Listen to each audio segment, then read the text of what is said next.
2021-2022 academic year. Of course, a member of Parliament. 2020 to 2021, I served as a Minister of State at the Ministry of Interior. 2017 to 2020, Minister of State, Ministry of National Security. I'm the founder and CEO of Emery Group of Companies. Prior to that, CEO of Into IT. I served in the military before that and served on a few boards. Mr. Chairman, I am a PhD. I'm not sure if I should say graduate or having passed all my thesis and my oral examination, awaiting graduation next month. It is for this reason that the university instructs that I should not use the pre-nominal doctor or post-nominal PhD. Yes, and I'm a postgraduate diploma in law holder. I have a master's in professional studies in applied intelligence from Georgetown University. I hold a Master of Security and Intelligence from the University of Leicester, an MBA from the George Johnson & Wales University, a bachelor's from Johnson & Wales University, and I am an Odadeɛ 1 to upper. Presec Legon, 1 to upper 6. I hold several certificates. I've attended several conferences. My skills: intelligence gathering, investigations, research, business leadership. I have some publications, several of them, and some unpublished academic work. Thank you, Mr. Chairman.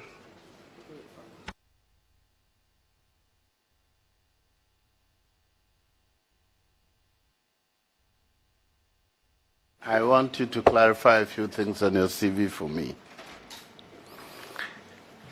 On page 2 of the CV, I see postgraduate diploma in law, University of Law. What is that? Where is that? University of Law. Thank you, Mr. Chairman. It's University of Laws.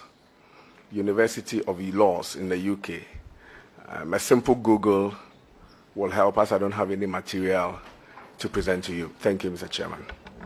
Kindly add the S so that the record reflects the proper name, University of Laws. Actually, the first time I saw it, I was confused and I Googled it. So I wanted to be on record that actually there is a University of Laws in the UK. All right. And you said you are an adjunct lecturer in Gimpa? Yes, Mr. Chairman, I was. You were. I was going to ask you whether you have obtained your permission to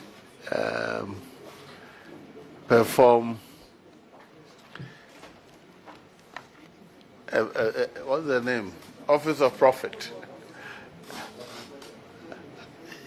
Did you acquire that? Well, this is 2023. It says up to 2022. I don't see any record here, but let's move on. Honourable members, that is our member. He's a member of this committee. We put him before you. Eric, you haven't spoken, so I'll start from you.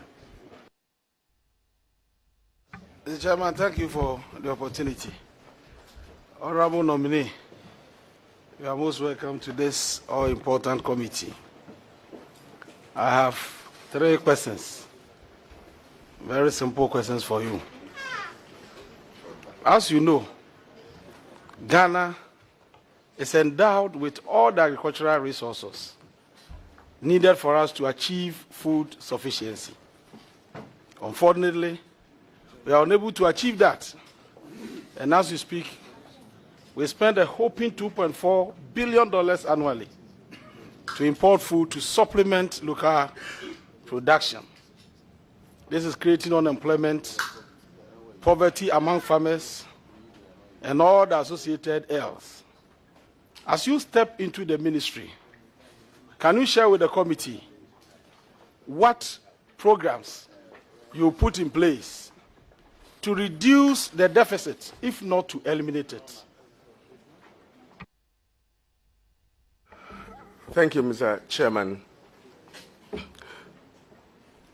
Since I got a hint of my nomination, eminent nomination to the ministry, I've been doing some research about agric in Ghana, and I've been surprised myself that a country like Ghana, arable lands, active people, workforce, that we are not able to produce enough to feed ourselves.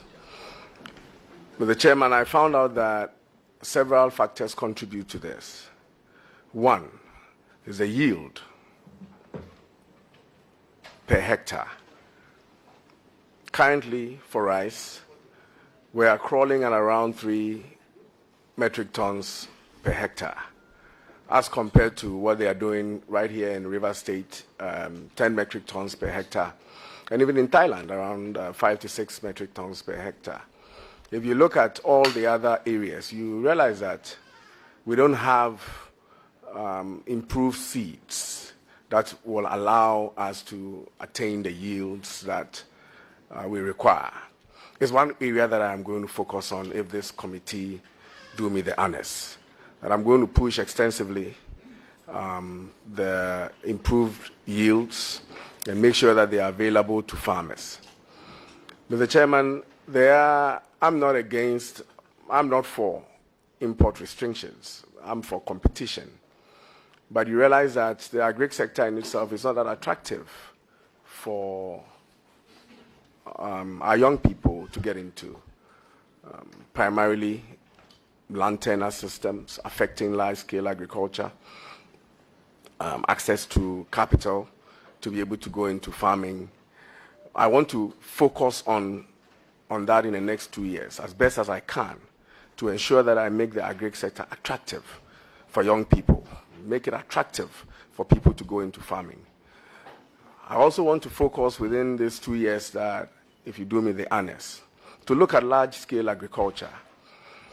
I know you are the chairman of the agric, ranking member of the agric committee.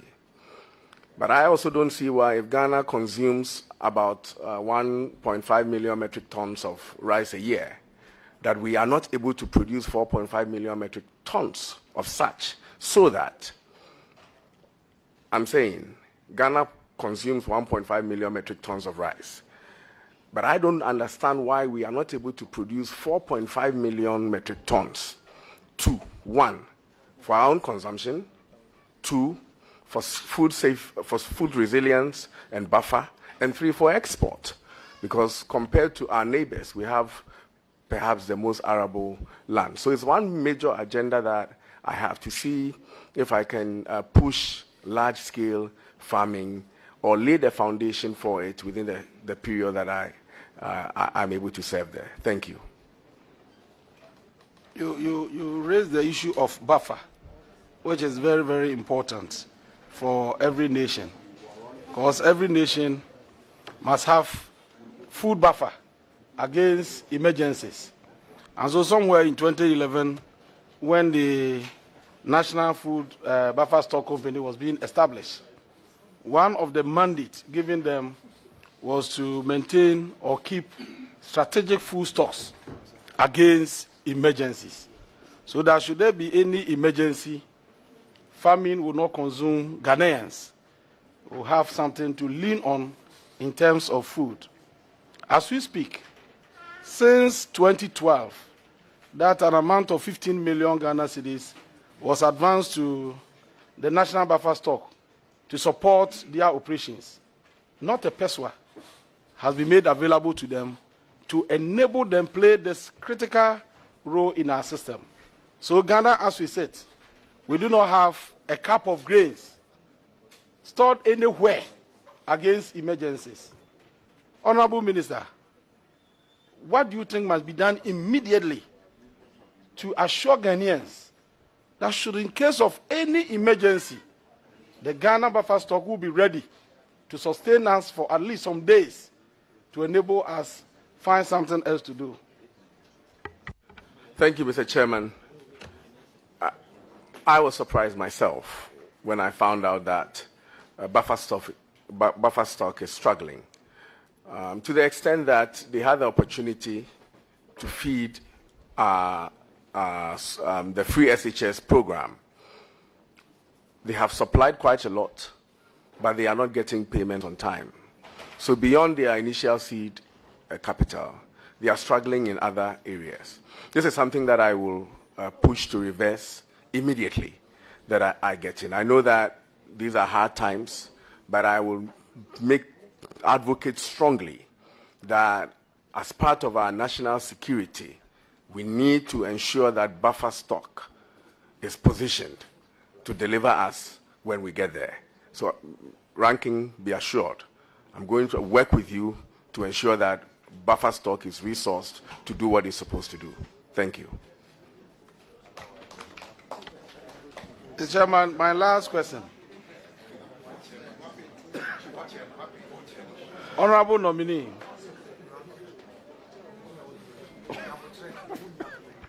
Honorable nominee, government rolled out the Planting for Food and Jobs program to produce more cereals, to reduce import of cereals into our country.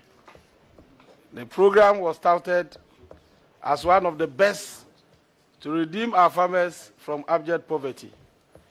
Looking at the state of agriculture, as you have read, you have already indicated, what has been the significant impact of this program on first food security and also the lives of our farmers? Thank you, Mr. Chairman. Planting for Food and Jobs is a solid program that was conceptualized and implemented by this government. Ranking, you realize that on maize, we had, in 2016, our yield was about 1.6 metric tons per hectare. Today, the yield is around 4 metric tons. For rice, we're producing around 2.7 metric tons. Today, we are about 4.5 metric tons. And for soya bean, we're about 2.7. Today, we're about 4. This is some of the, I can go on and on and on, but these are some of the things that the Planting for Food and Jobs have done. They have improved the yields such that the sector growth rate in 2016, which was hovering around 2.7%, today is averaging about 6%. So if you look at all the metrics under the Planting for Food and Jobs and all the grains, except for rice, we have been achieving surpluses from 2016 to date. Of course, there are factors that are, a follow-up will be, if we are having surpluses, what accounts for the inflation? We'll get there. But in terms of contributing to ensure that there is food available, the Planting for Food and Job has been relatively successful. And I want to go and continue by supporting the various modules under the Planting for Food and Jobs, if given the opportunity, to ensure that it achieves its full objective. Thank you. All right, thank you, Eric. Lee says it's going away, so I'll give him. Thank you for it.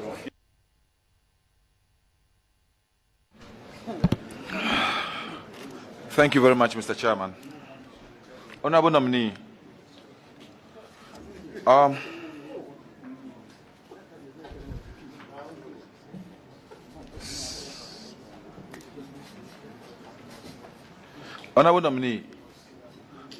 you agree with me that illegal mining has had a serious effect on food production and incomes of farmers.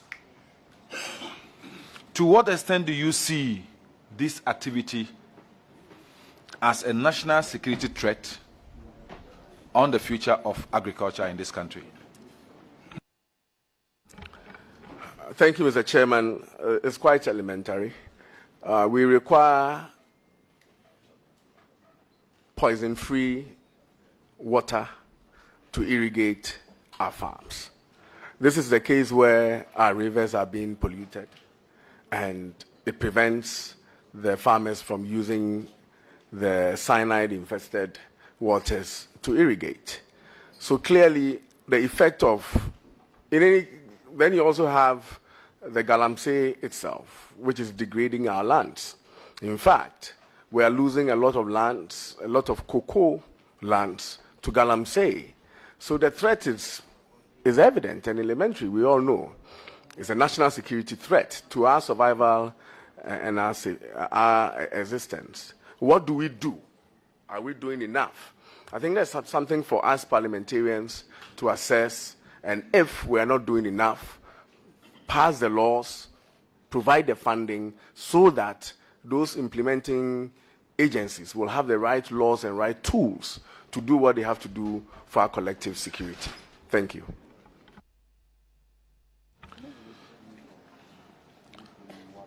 For some time now, Honorable Kopoku and the rest, and the minority members on the Agri Committee have asked the government to go back to the lofty and wonderful idea policy under the John Mahama administration, the free fertilizer model.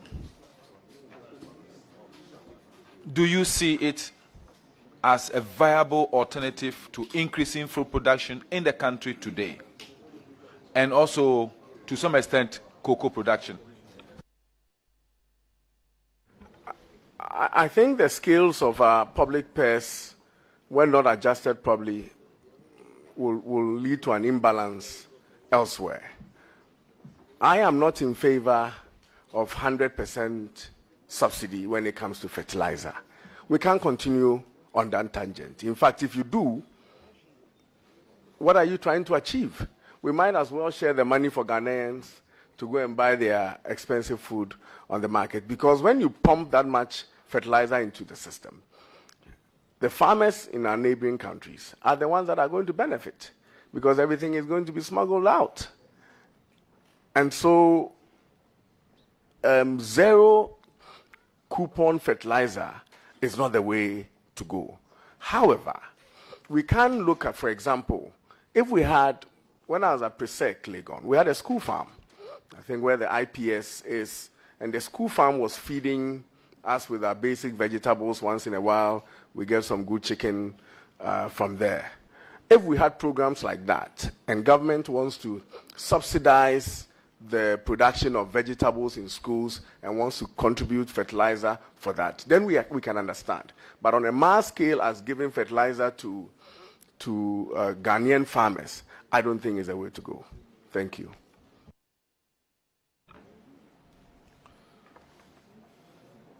Chair, my final question. The Honorable Nimni has conceded to the fact that there is increase in prices of food on the market. I am saying we can go into that. Do you see it as critical as far as income levels are concerned? And if it is critical, what do you think government should do in the immediate sense to be able to make sure that the prices of foodstuffs do not impact too much on the pocket of workers? I think what government should do immediately is to look at the cost of bringing the production down, because there are other factors that leads to price increase. The logistics, price of fuel, transportation, and to some effect, greed are the ones that are contributing to the hikes on the market. And we all go to the market. But if the production, the cost of production itself is reduced through increased yield. So if you are getting, for example, 1 bag of maize per acre, and with improved seeds, you are now getting 5 bags of maize per acre, then it means that the cost of production has gone down. And that is why I said when I was answering Honorable Eric Opoku that I'm going to focus immediately on improved seeds so that I can increase the yields to bring the cost of production down. And as the economy normalizes, some of the factors that are also contributing to the hikes in price will also normalize. Fertilizer that used to be $160 per bag is now hovering around, in fact, shot up to about 600, and the price is also dropping. As the global logistics problems are calming down, the price of NPK fertilizer is also dropping. So the factors that were contributing to the increase in price are beginning to normalize. And perhaps for the first time, you saw food inflation also going down in about 8 months or so. So as things normalize, the prices will come down. But with a push of improved seeds, I believe that it will go down much faster. Thank you. Okay. Very well. Welcome, my colleague. Congratulations for the nomination. I don't know if the question has been asked, but there's this issue in air, especially being propagated by some of our colleague MPs, that through your activities, people died in Ayawaso, West Wogo. How many people died?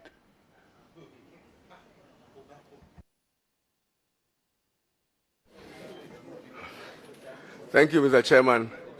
This is a question that I was expecting from the right. From my right. From my right. But it's, from the left is very painful. I am not aware, and perhaps say on authority, that nobody died on the incident at Ayawaso, West Wogon. Not a single person that I am aware of was reported dead. Not to say that the unfortunate incidents were justified, but in answering your direct question, not a single person that I am aware of died. Thank you. So all those allegations are really false, because it was put out there, and your picture was next to it as if Brian Champong has caused deaths. But it's good that we set the record straight that that is you. That's yours. My second question. My source of information. Chairman, it should whoever said that. He's part of that source of information. Can I regulate, please? Proceed with your question. Thank you, Mr. Chairman. Mr. Chairman.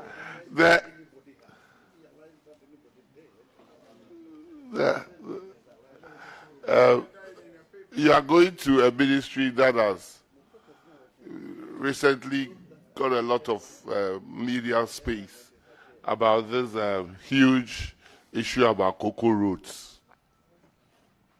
Do you think Cocoa Board should be funding cocoa roads?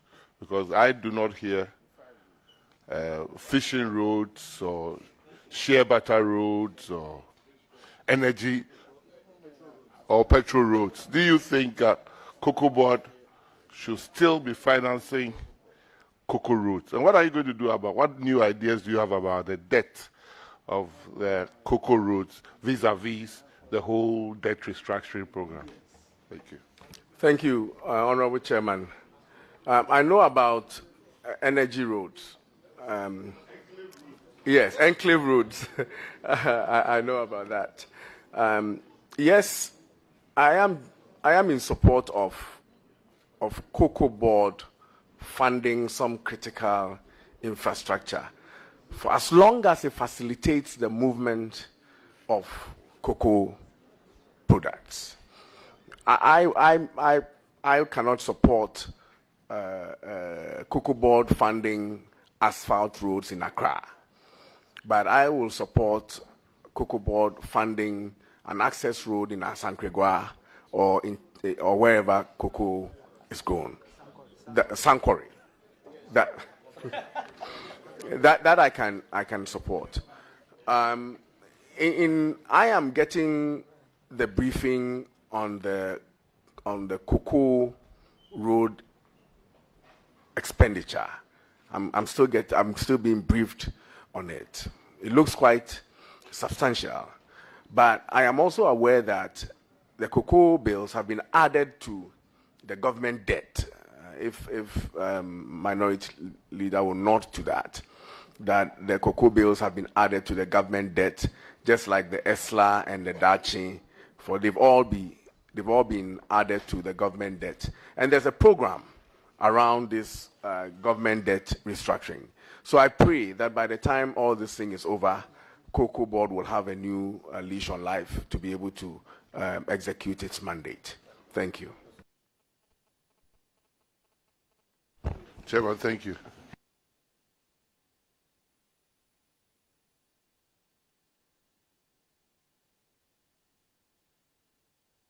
Sosu.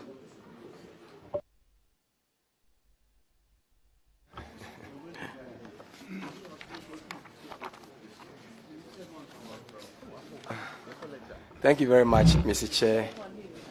Congratulations once again to the honorable nominee. Honorable nominee,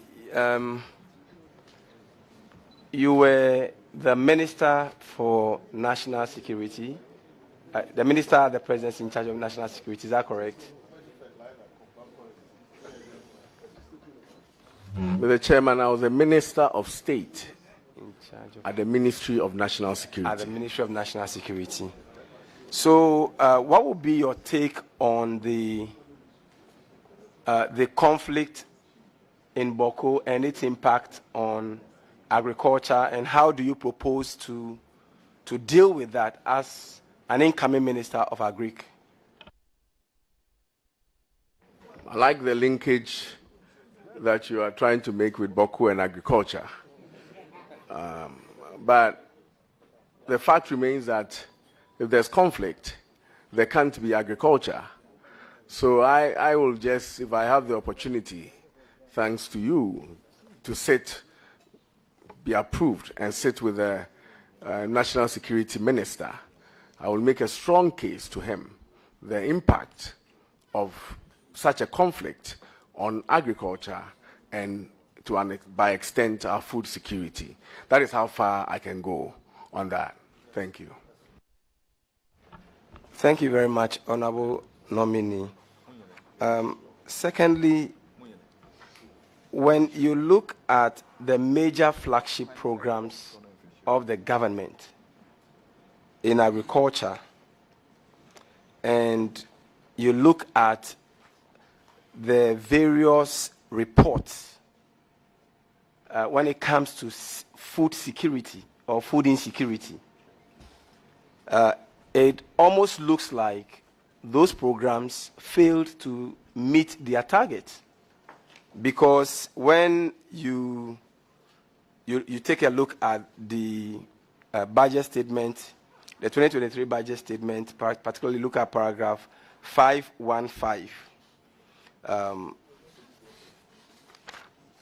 a lot of funds have been committed to these major government flagship programs.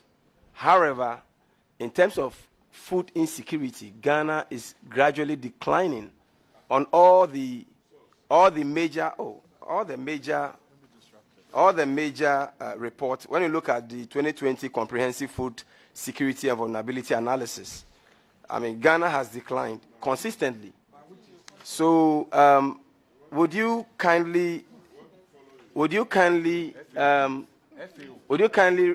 assure the committee what you will do differently to secure, to enhance food security in Ghana? Thank you, Mr. Chairman.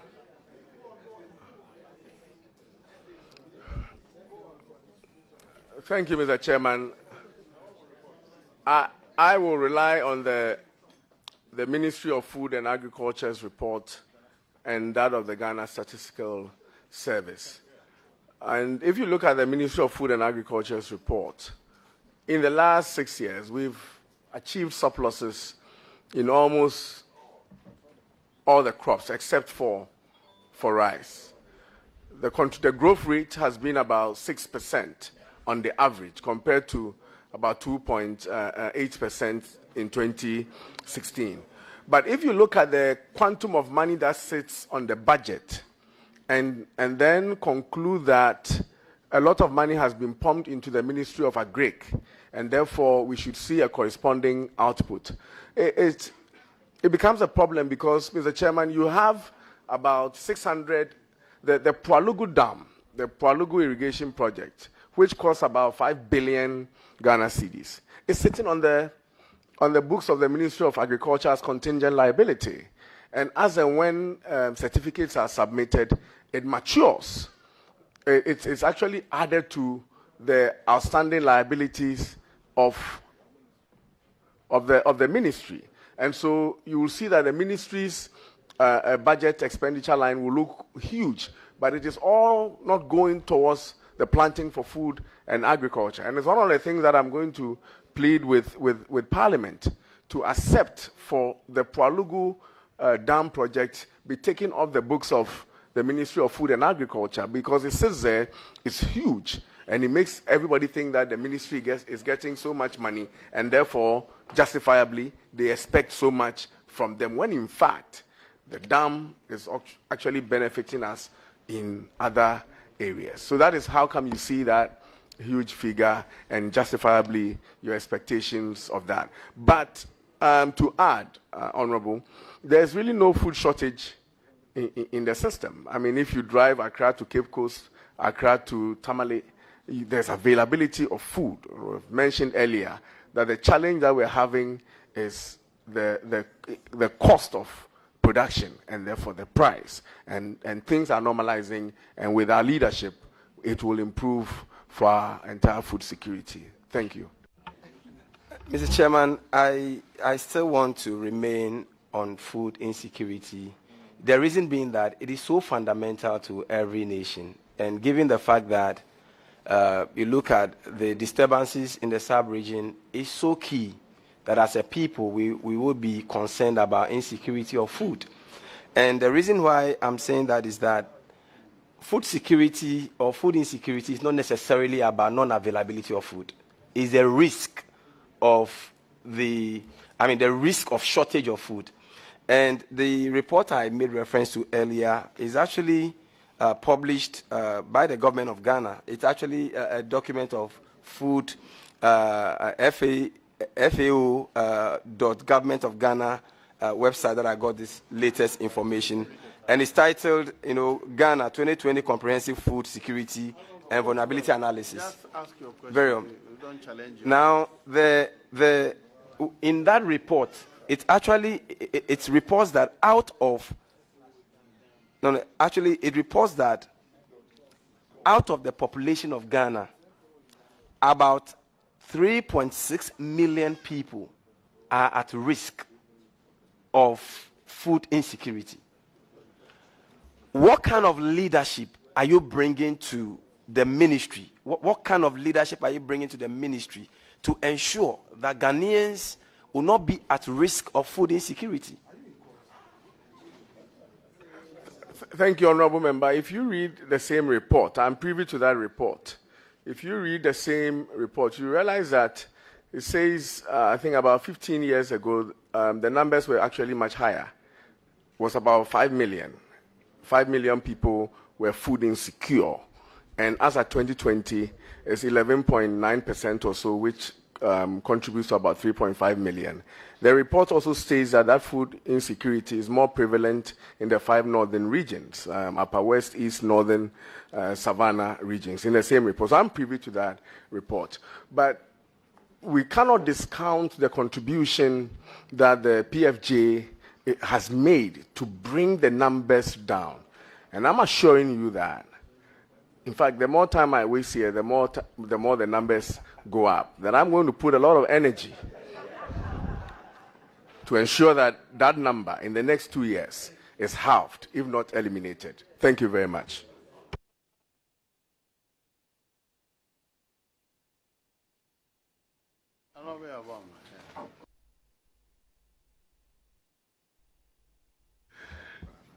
Thank you very much. Minister, nominee, congratulations, my brother. Are you privy to the government's white paper on the report of the Commission of Inquiry into the Ayawaso West Wuogon events? And if you are, whether you want to tell us as a committee your role and the findings therein in that report to set certain matters straight before the good people of Ghana. Thank you.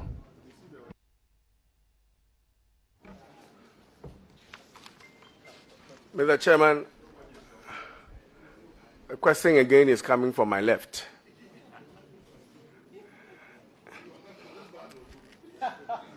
It's very painful.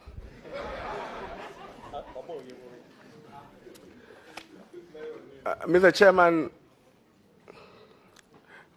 Ayawaso has been my Waterloo. It's something that in the performance of the duty of the state, an individual has been unjustifiably held liable for something that that individual knows nothing about. I have perused the 500-page report of the Ayawaso West Wuogon Commission, more than 500 pages. And my name was not mentioned anywhere in the report as having done anything. In fact, if you look at the findings, and I have a copy, an abridged version of the findings here. If you look at the findings of the report, Mr. Chairman, except for Chapter 3, Findings and Recommendations, bullet point 17. The Chairman, for the record, I want to read. In this regard, the Commission finds that these persons were deployed. These persons here means the SWAT team were deployed and commanded by a police officer named DSP Samuel Azugu under the authority of the Director of Operations of the National Security Secretariat. It continues to say that, and with the ultimate responsibility of the Minister of State for National Security. Honorable Chairman, I'm not too sure what the Minister of State for National Security is doing here in these findings, because there's no evidence was adduced in the committee to suggest that the Minister of State for the Ministry of National Security was in fact the authority under which the SWAT people, I'm talking about the functional organogram of the Ministry of National Security. There's no evidence to suggest so, that I was responsible for the SWAT team at the Ministry of National Security.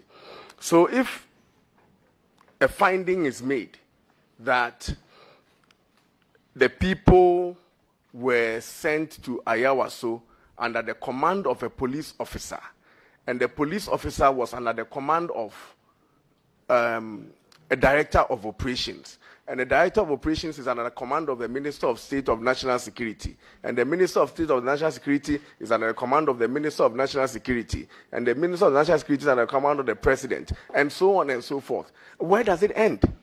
And why would they come and end it at my doorstep? Not being part of the operation, not being part of the command on that day, to come and place a finding that and the Minister of State must have ultimate responsibility. No evidence was given to that. Mr. Chairman, if you look at the recommendations that were made, it frightens me. Of course, the commission did not recommend, notwithstanding the issue of facts that I have against it, they did not recommend my prosecution because there was no facts to support that. But they placed an individual liability on me. And the individual liability is born out of the fact that, Mr. Chairman, and I read, the commission recommends that Mr. Brian Champon be reprimanded for his ultimate responsibility as minister in authorizing an operation of that character on a day of an election in a built-up area. Mr. Chairman, even in the unlikely event that I was a minister of state and authorized that operation, what I am being asked to be reprimanded for is not a crime. Honorable, my interest is not the speculation. Did you authorize that operation? Mr. Chairman, I did not authorize that operation, and that is why it was easy for the white paper to say that they reject the recommendation because it is without basis. But I must add that the Ayawaso incident is a blot on our democracy. I pray that it doesn't happen again. I sympathize with those who are wounded on that day. Indeed, when I was there at the Ministry of National Security, I ensured that all those who were wounded were treated at the 37 military hospital, and all expenses of such were paid by the state that authorized the operation. Subsequent to that, Mr. Chairman, laws have been passed by this House, and today we no longer hear about vigilantism the way we used to hear about it in the past. It was unfortunate it happened. It should never have happened, but be that it may, it's past and gone. But where the liability is being placed is where I think is misplaced. Thank you very much. Thank you very much. I'm happy with your response. Mr. Chairman. Just a second. Patrick, just a second. Chairman, please, the honorable nominee in his answer indicated that the state paid for the authorized operation. Was he referring to surgery? Medical. You mean the surgery that was conducted? I just wanted a clarification, please. Indeed, I am aware, because I was briefed, that all those who were wounded were taken care of at 37 and all their bills were paid. That is what I was told, and I believe in the briefing that I was giving. Thank you, Chairman. Honorable Champon, in 2011, Biosafety Act was passed by the Parliament of this country, permitting the production of genetically modified foods. And by 2014, field trials had started with GM rice and cowpeas in Ashanti region and cotton in the 3 northern regions. Subsequently, there were protests by the Catholic Bishops' Conference and food sovereignty non-governmental organization, to the extent that an injunction was placed on this process. We have 2 schools of thought on this very beautiful program of GMOs. What is your take on that? And are you interested in revisiting that issue, which is stalling? Thank you. Thank you, Mr. Chairman. I stand advised by the Biosafety Authority on the way forward on GMO. I'm not an authority in that space, and I'm not going to push an agenda of mine when it's hazardous to our population. Parliament set up the authority. They are competent and technical enough to advise a minister, and whatever decision that is being made because of the public interest, you can be sure that I will run it by Parliament. And if I get the nod, before such will be implemented, notwithstanding that it's coming from the Biosafety Authority. Thank you. Thank you. Chairman, my last question. Two. My last question. Are you challenging the chairman? Honorable nominee, I see the good people and the chiefs from Kweu right behind you. And I know Afram Plains, or Kweu North, is a very, very important area in terms of food production in this country. Government has secured a loan to even construct a bridge across the river. And we vetted Honorable Afri Akoto here. We asked him questions about the Kweu North Plains and also the Accra Plains. I don't think you have more than 2 years at the ministry, God willing.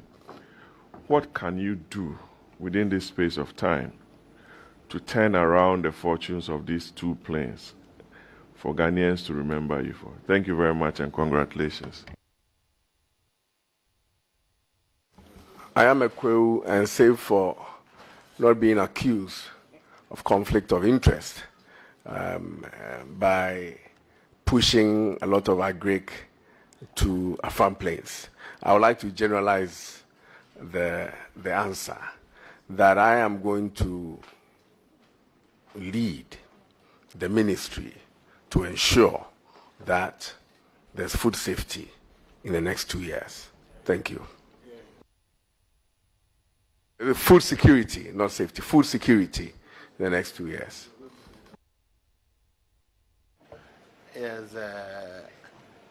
Yes. Thank you, Mr. Chairman. Honorable nominee, it is trite learning that fertilizer application is time-bound.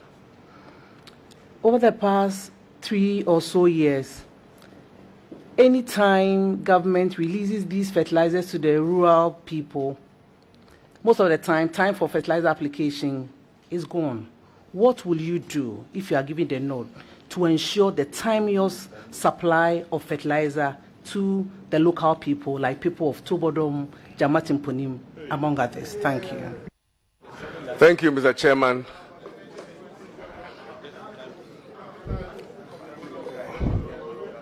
The longer I stay before this committee, the more it delays in the approving of the fertilizer procurement. So if you can discharge me now, I will immediately go and work on it to ensure that fertilizer is available for the crop farming season. Thank you. All right. Thank you, Honorable Brian Achampo. So far, you've answered quite a number of questions on the thorny issue of Ayawaso West Wagon by-election. I just want to find out from you, and you did say, if I am quoting you right, that the Ayawaso was and remains a blot on our conscience. At the heart of the Ayawaso West Wagon by-election debacle is about how election security in this country ought to be managed. And we saw, again, a repetition of what happened in Ayawaso, in Techim and Saf. In Techim and Saf, we're not too fortunate. We lost quite a number of lives. Going through your CV clearly is very rich. I would say you pass for a security couple, given your background, fact of having served at the National Security Ministry, the Interior Ministry, your previous training at the Air Force of the United States, etc. What do you think should be done so far as the management of election security is concerned, to forestall a repetition of Ayawaso and even Techim and Saf?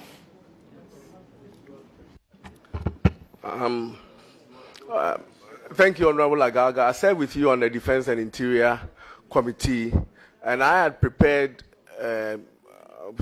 honestly, on a straight tangent of agric and food security.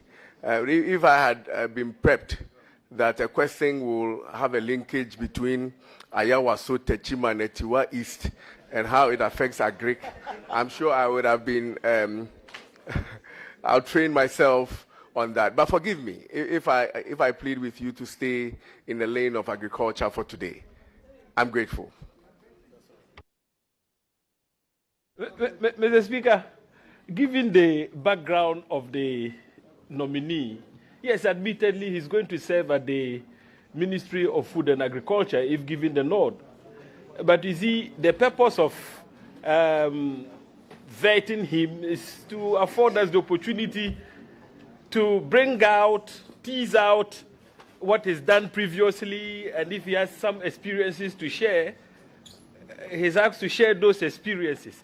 Honorable, you're asking him what he will do in the future. And in particular, as a sector, somebody else is responsible. If he makes a comment or suggests something, it may become a basis for comparing him and that other person. So I suggest that you ask another question. Ask another question. Very well. Mr. Speaker, then this shouldn't pass for my first question, so I can ask a different question.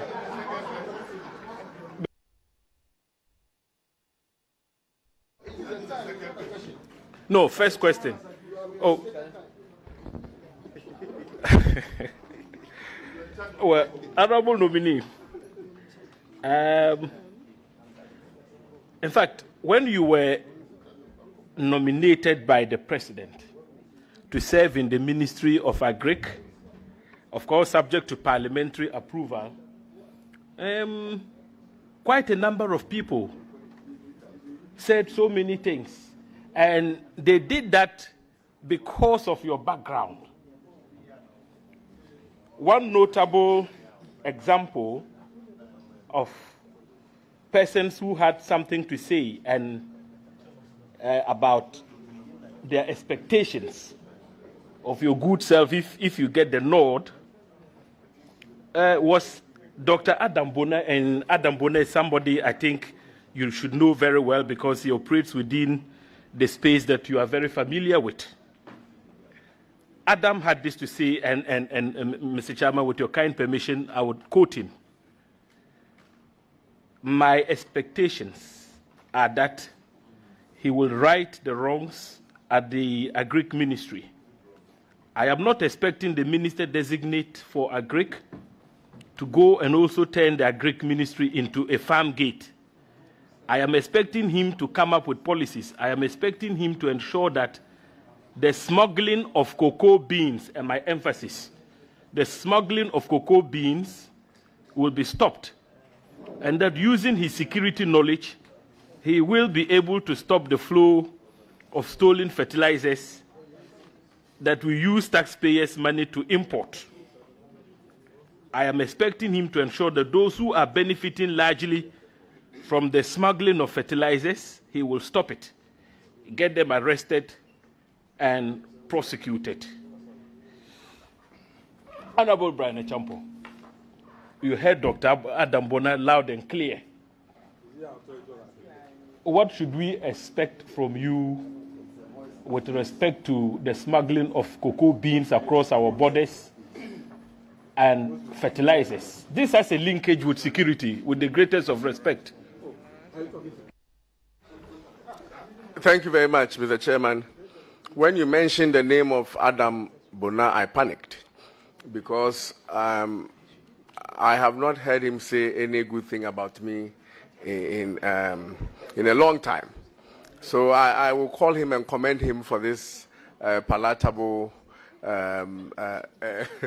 statement.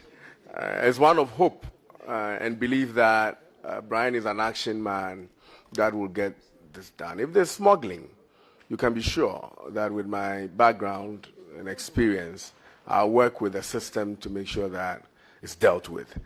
I have become aware, yesterday somebody told me that it's not just smuggling alone, legitimate export of our produce, that there are trucks in Techiman and up there carting our rice to Nigeria and to Burkina and all that. And if they can see me and hear me, they should be on alert that if this committee approves me, hopefully, it's going to come to an end. It's going to come to an end. It shall come to an end.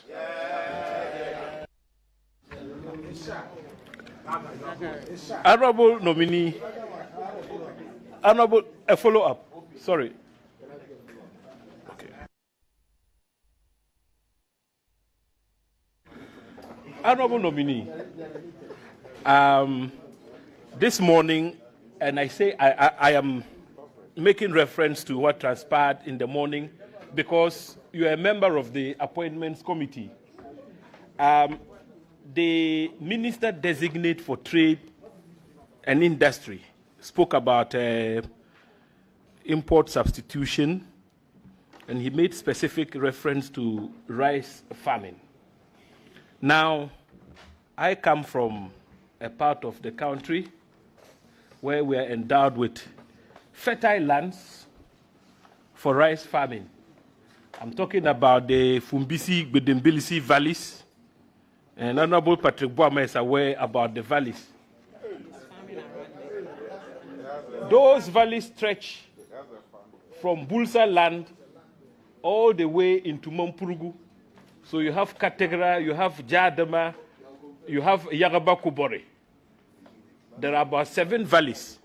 And agricultural experts have said that if those valleys are put to good use, Ghana could feed the whole of West Africa with rice.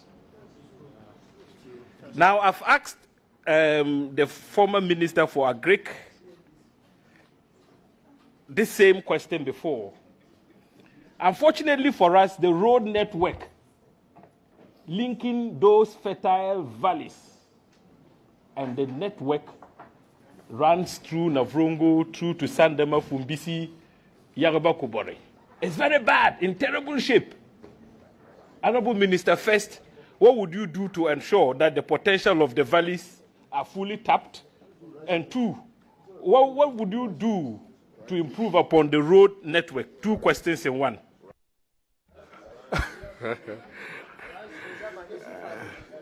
Thank you, Mr. Chairman. The first thing I want to do is to inspect the farms of Honorable Agauga. Since there are such fertile lands in his constituency, you must have some farms. And I'm going to encourage you any way that I can. But Mr. Chairman, we consume about 1.5 million metric tons of rice per annum. Yet we produce less than half of that. It's evident. I have been briefed about the Fumbisi Valley and the potential for rice. In fact, I know a former colleague, forgotten the name, Tanku, yes, is big in in rice farming. We are going to support individuals to go into large-scale rice farming. We're going to take full advantage of the valley. It's Ghana. We're going to take full advantage of it to ensure that just that valley alone will be able to feed or meet that 1.5 metric tons that we consume, so that everything else that is produced down south can serve as a buffer. But it is my hope that within these 2 years, whatever investment that the government and parliament can put in to ensure that we dedicate that area to meet that target, since our colleagues are in, I'm sure that we should be able to do it. It's just a matter of will and leadership. Rice farming has not much to do with money. And with the right leadership, with the little that we have, and the fertile soil that we have, we should be able to produce the 1.5 million metric tons. And with your support and that of the Agri Committee, I believe that we should be able to do it. Trust me on that. My last question. Oh, I've already had a lot. Mr. Speaker, the yes. first one was overruled. No, please. Mr. Chairman, I thank you. Honorable Brian Champon, I congratulate you on your nomination. Just some preliminary comments. I take inspiration from past military officers who have served as ministers for Agric. In particular, I know about Colonel Banasco, who was Minister for Agric in 1973, Commissioner for Agric. And then later he became the Commissioner for Cocoa Affairs. You can find... Oh, I'm not a small boy. Oh.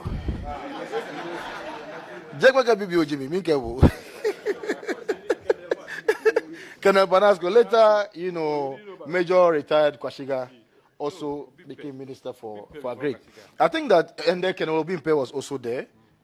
All these people were very, very successful, you know, as far as the Agric ministry is concerned. So I believe that with your background in the military, you will be able to, you know, bring your military experience to bear. But between Ghana and La Côte d'Ivoire, we account for not less than 60% of the world production of cocoa between Ghana and La Côte d'Ivoire.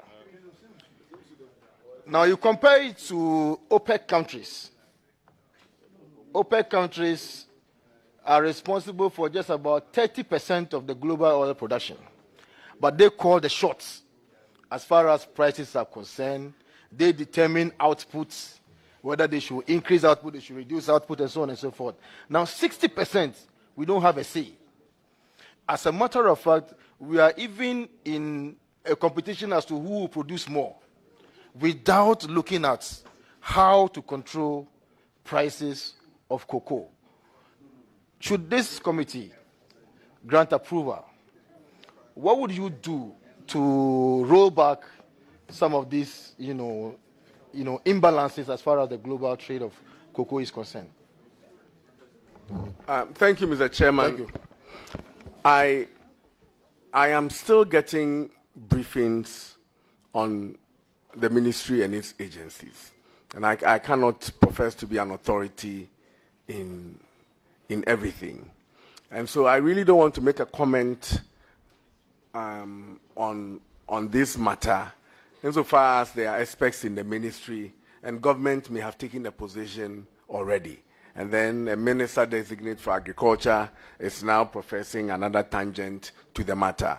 If you approve me, I will, of course, listen to the aspects and then the government position on the matter and support whatever the government is doing to right the wrong, so to say. And so I don't want to sit here and make new policy directions on what I'm going to do, but I'm sure that government has a position on this matter already, and I'm going to champion that. Thank you. Thank you very much. Mr. Chairman, my next question to the nominee has to do with his business interests. Now, I've been to a place called Rock City. Are you the owner of the place? Before I proceed to my next question, do you own Rock City? Proudly so, Mr. Chairman. Now, that humongous edifice that I saw belongs to you. Now, what is going to happen to Rock City? Are you going to leave it in the hands of third parties? I mean, are you sure that you will be able? Are you sure that you can have your eye on the ministry and not put any eye on Rock City? Because that is quite a colossal investment. I believe it's one of the largest in Africa, if not the largest. Correct me if I'm wrong. Thank you, Mr. Chairman. I carry the vision, and experts are running Rock City, and so shall it be. Thank you. Now, Mr. Chairman, my last question. I've done two. Mr. Chairman, no, this one is a very straightforward question. You have less than 2 years to serve, in this ministry. Should the committee approve of you, what legacy would you want to be remembered for in the event that you stay in the ministry until this government, term expires? Thank you. Mr. Chairman, that will be all. Thank you, Mr. Chairman. Flowing from the statistics that Honorable Sosu queried about, it is my vision that those numbers will be halved at worst and at best eliminated so that there's food security in this country. I'm praying that within these 2 years, I'll be able to lay a solid foundation for large-scale agriculture. And if God is kind to the MPP, continue to be able to, or any Ghanaian for that matter, that occupies that position, will carry on the vision of large-scale commercial agriculture. Mr. Chairman, in the next 2 years, improved yields is something that I'm going to focus on. God is not making any more land, so we need to get the most out of what we have. And therefore, if we are producing maize at 3 metric tons per hectare, it is my hope that we'll be able to move it to have improved seeds made in Ghana, not anywhere else. That will give us a yield of about 10 metric tons. And so for all the cereals and everything that is in our various food baskets. The food baskets differ from the south to the middle belt to the north. Everybody has a different food basket. But to make sure that we have enough food in the system, enough in buffer, and enough that we are able to export. If anything at all, I should be able to set the foundation for these things to take off. Thank you very much.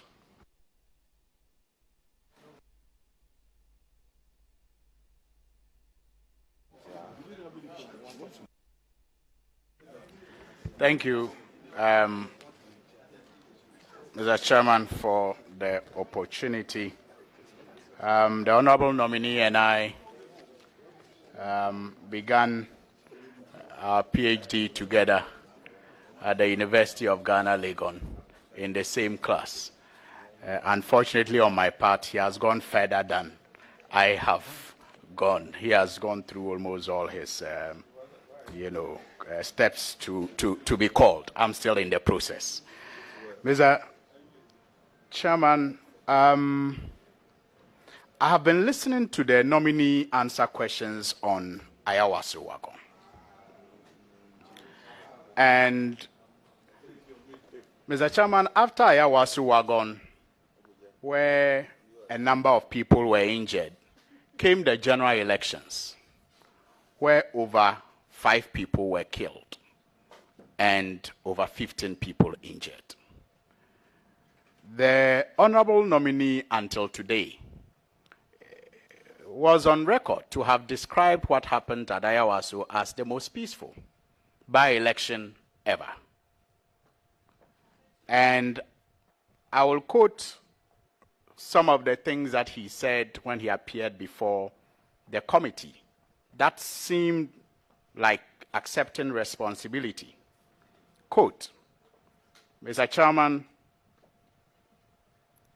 standard to all by-elections that I have been to, we deploy men, and some of them had marks. It is not like they came from somewhere. They were just engaged and put there. They were part of the setup that we deployed. Every deployment is based on the information that you receive. And so you deploy in preparedness for the information that you have. Whether they are in marks, they are in slippers, they are plain clothes, it doesn't matter. You need to protect the public, quote and unquote. Today I hear him say that what happened in Ayawaso was a blot on our democracy. My first question, I agree that the scenes there were unsightly. Does he agree with me that they were also prejudicial to the interests of the state? Thank you, Mr. Chairman. When I speak for national security, I speak for the establishment. When I say we, I'm talking about how things are done at the Ministry of National Security or the National Security Council Secretariat for that matter.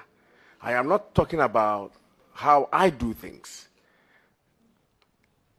And that must be put in proper context. So if I say that national security deploys for by-elections, in my time, there was only one by-election. But when I was speaking, I spoke for all by-elections. It doesn't mean that I was deploying for the other by-elections. But I kept on saying we, because a collective. I'm speaking for national security. And that is just how I have to speak. In fact, that almost landed me in trouble at the commission, where it was believed that I said I. And they combed through the records. For 13 minutes that I was at the commission, they played tapes. And we all listened, waiting for me to have said I, which then places responsibility on me. But I never said I said we. And when I say we in this context, I'm talking about the Ministry of National Security. Mr. Chairman, my question is, does he agree with me that a blot, as he says it was on our democracy, was it also prejudicial to the interest of the state? Does he agree?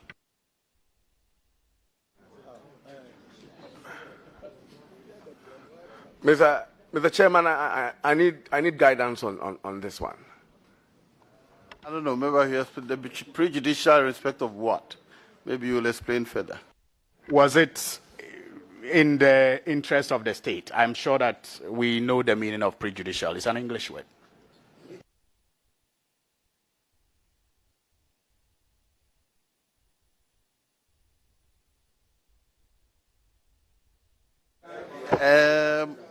What prejudicial in favor of the state? Was it detrimental to the state? In terms of security or what? The chairman, in as much as we are trying to have a good image for our country, any bad publicity for our country is bad for Ghana.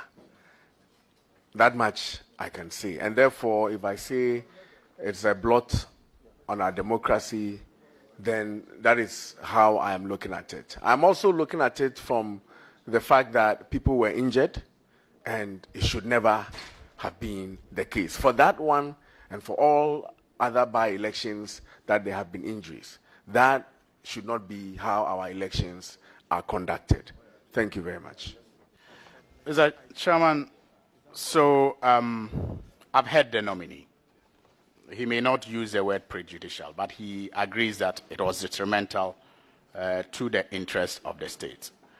Mr. Chairman, I may have also heard him talk about why he should not personally be held responsible for what happened, because he may have had, in his words, other supervisors senior to him.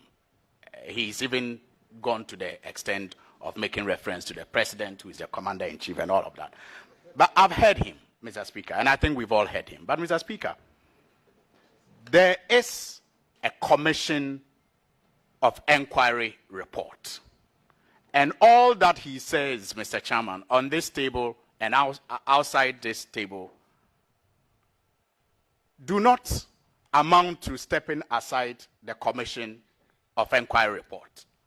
And the finding, 3.3, paragraph 36, is clear that the commission recommends that Mr. Brian Achampong be reprimanded for his ultimate responsibility as minister in authorizing an operation of that character on a day of an election in a built-up area. That is the recommendation, or that is the finding.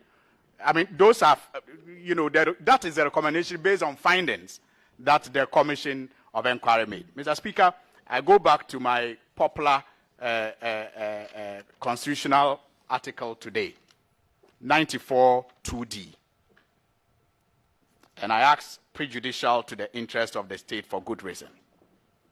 If we all agree, Mr. Chairman, that it was a blot, it was instrumental to the interest of the state. This Commission of Inquiry report says that he should be held responsible and should be reprimanded. First of all, was he reprimanded? And since this Commission of Inquiry report has not been stood aside, is he qualified to be a Minister of State? Thank you, Mr. Chairman. I would like to provide my schoolmate and classmate some education, since I have gone a little further than him. If you look at the constitutional provision, and this is not to justify in any way what happened at Ayawaso. That is not what I seek to do. But if you look at the constitutional provision 280C, it says that the Commission of Inquiry shall furnish in the report the reasons leading to the conclusions stated in the report. That is 280C. That if there's a finding, you provide reasons for those findings, and then you make recommendation. And I'm saying that in the 500-plus report, there wasn't any mention of me having authorized anything anywhere in the report.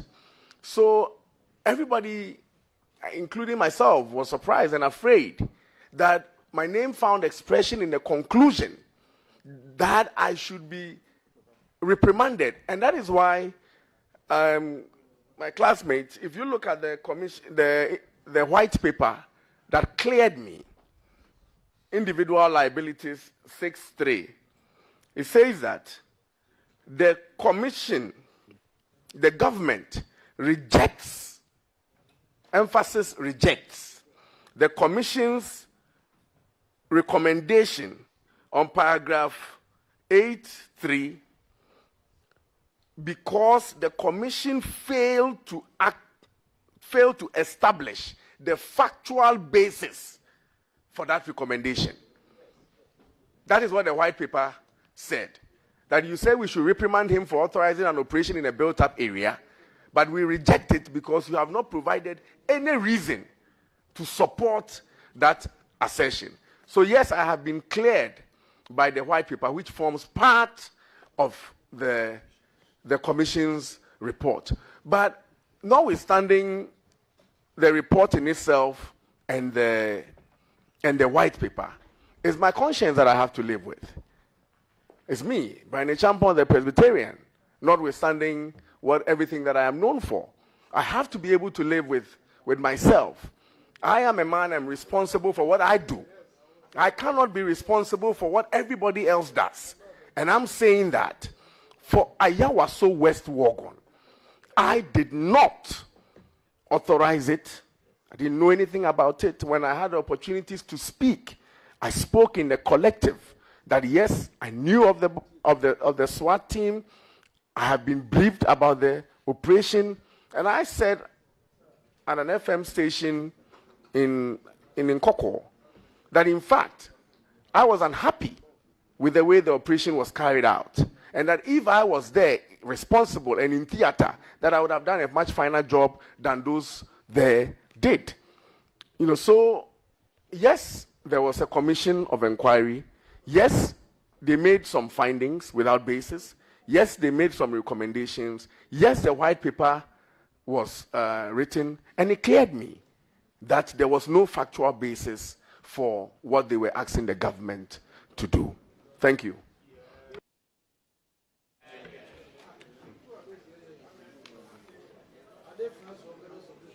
Mr. Chairman, I move on to my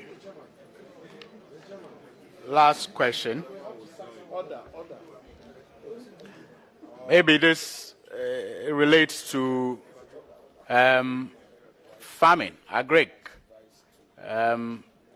You have made reference to Honorable Tanko, former Member of Parliament for the Yaba constituency, who is a large producer of rice. In that enclave, Akando is also, doing very well. in the production of rice, Honorable Akando. Honorable Agalga is saying me too. Between the two of them, I'm a small boy. I mean, they are doing thousands of acres. I'm only doing hundreds of acres, so I don't compare myself to them at all. But there is currently a problem with paddy rice. The paddy rice that was produced last season do not have a market because government has directed that none should cross our borders. Yet, the capacity of processors in the country is not enough to take the paddy that was produced from last year. So you have paddy locked up in storerooms and warehouses of these producers, dictating the prices even downwards, making farmers run at a loss, given the cost that they incurred in producing this paddy. How will you, if you are fortunate to be approved by this committee, deal with that? Thank you, Mr. Chairman. I've become aware of this situation, and I know that the Nigerian rice traders are on the market buying our rice, even though we are complaining that we don't have enough rice to feed ourselves. I don't know if the ministry will be comfortable with what I'm saying. The deputy minister is here. But I found out that, and the deputy minister of finance is also here, so this may put me in trouble. But it's quite nauseating that as we speak, we have agric machinery sitting at the ports since 2020 that the people of, the good people of Ghana paid for. And it includes machinery that can be used to process some of this rice. And it's still sitting at the ports. Mr. Chairman, I know that the Deputy Finance Minister will be very, very angry with it, but it's still there in about 30 containers. I can assure you that this situation is one that has come to my attention. We will deal with it.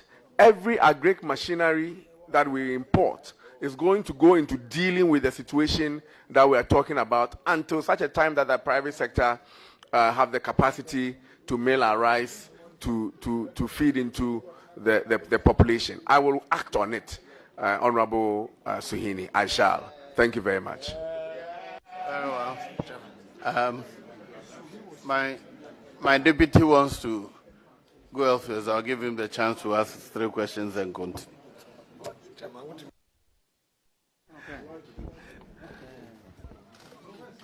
Honorable nominee. Honorable nominee. First, let me say for the records that I am most impressed. You've hidden your talent, your capacity, and your assertiveness. And today, you have lifted the veil. And you've left nobody here in any doubt. Let me ask you a question. First, how did you react to yesterday's press statement from Honorable Fifi Kwete regarding the position of his party vis-à-vis this morning's press conference by the minority? Proud to your being here.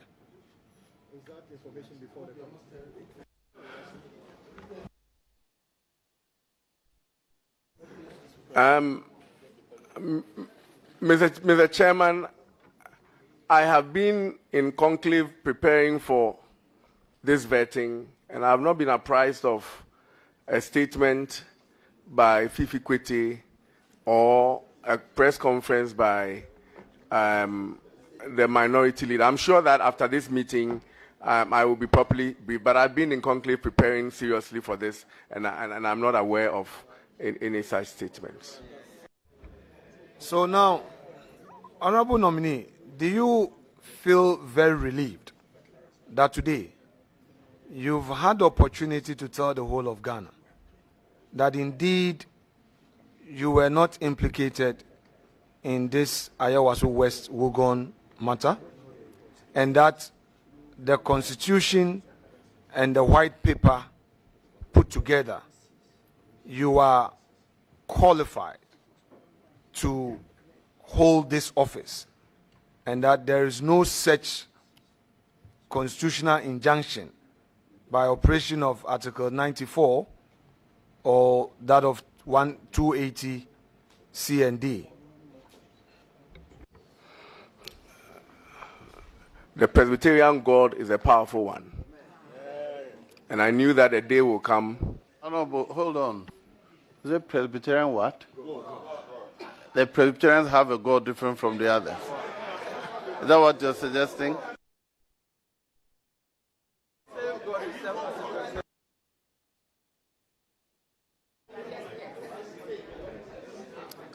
The chairman, I believe it is the same God. I praise Binyami. Asumdwe Nkao. And I knew a day will come when I'll get the opportunity to explain and lift the veil of the propaganda surrounding the Ayawaso West Oregon.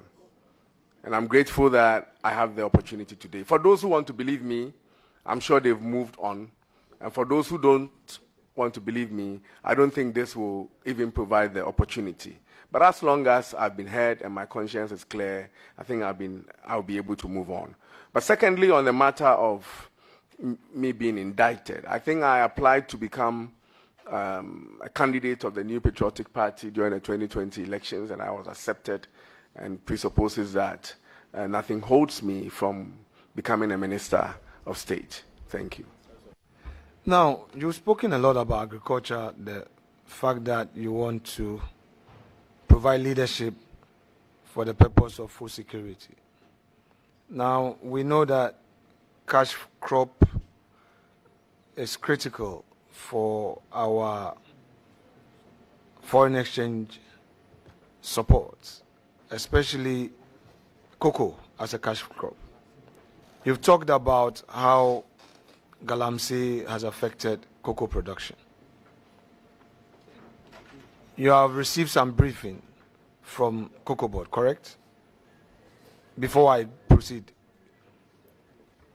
Not much to be able to speak to a lot of happenings in Cocoa Board. Now, since technology is now the key driving force in everything we do, would you, with your background in IT, want to impress on Cocoa Board to embrace technology as a main tool in one, checking on their costs and also improving on production, as well as dealing with issues of waste? Would you entreat them to make it a priority? Honorable Chairman, the Deputy Minority Leader knows my background in IT. In fact, my PhD is in information systems. And you can be sure, and I see the CEO of Cocoa Board is also here, that every discussion that I've had with him in the last 3 days has been focused on how we increase productivity. And every tool in the basket will be employed to ensure that we achieve that productivity. Thank you. Chair, my last question. Honorable nominee, the private sector approach is different from the public sector approach. Your vision in the private sector will not be the same in the public sector. So, two-in-one question. One, how do you hope to use this drive to push your vision getting into the public sector? I know in the past you were a minister of state. Now you are going to be a cabinet minister. You are not reporting to a minister. You are now going to drive the vision of the president and your own vision in a sector which is very key. So that is the first of the two.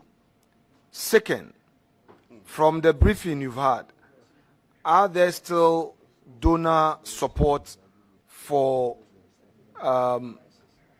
agro-related programs, such as chemical supply, fertilizers, and other inputs for farmers?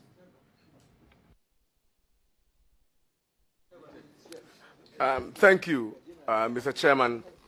The Chairman, I have a background in business, but one of the businesses that I have done in the past, a company called Into IT, have worked on a lot of IT projects with government.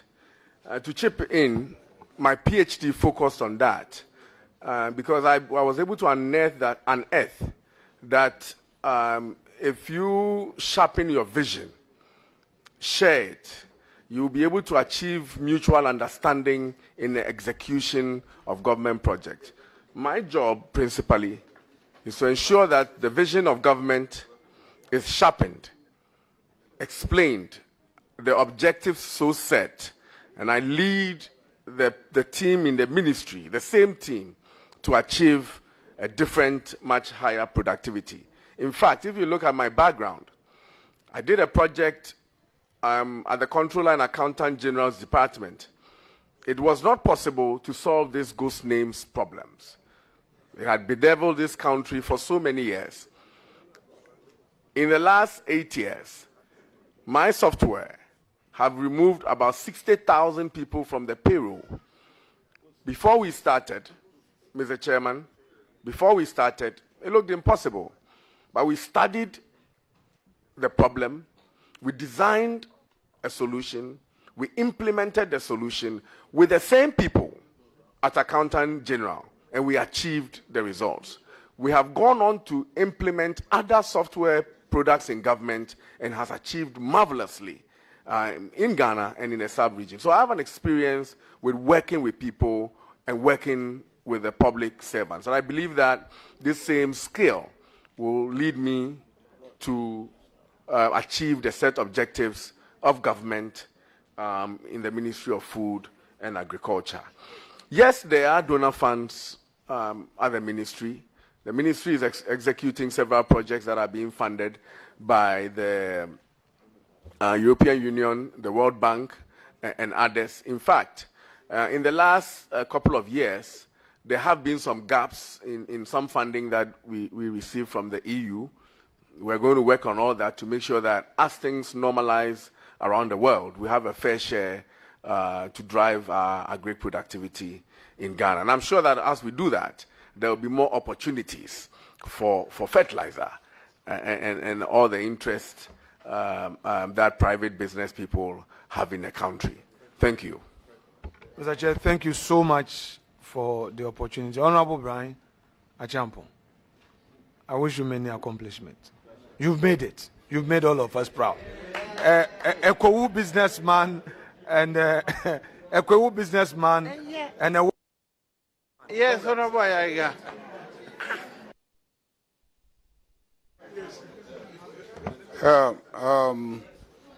Thank you very much.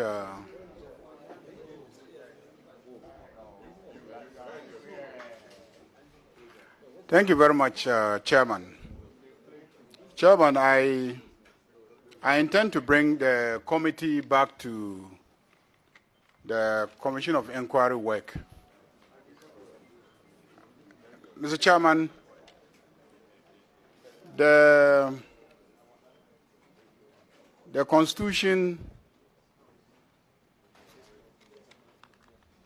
in Article 94 2D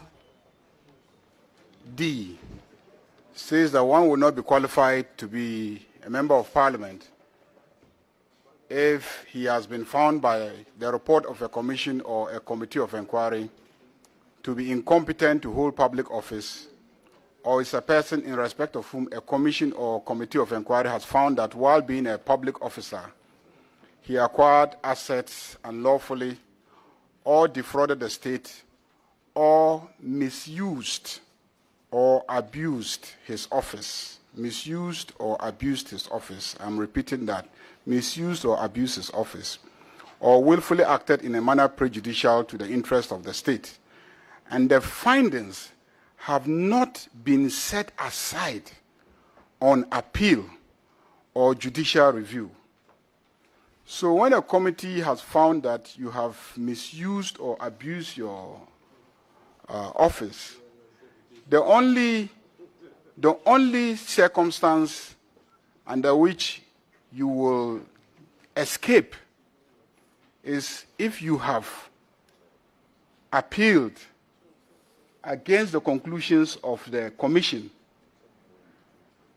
or you've gone for judicial review and the judiciary have set aside those findings of the commission, and you have a timeline within which to go and have it set aside.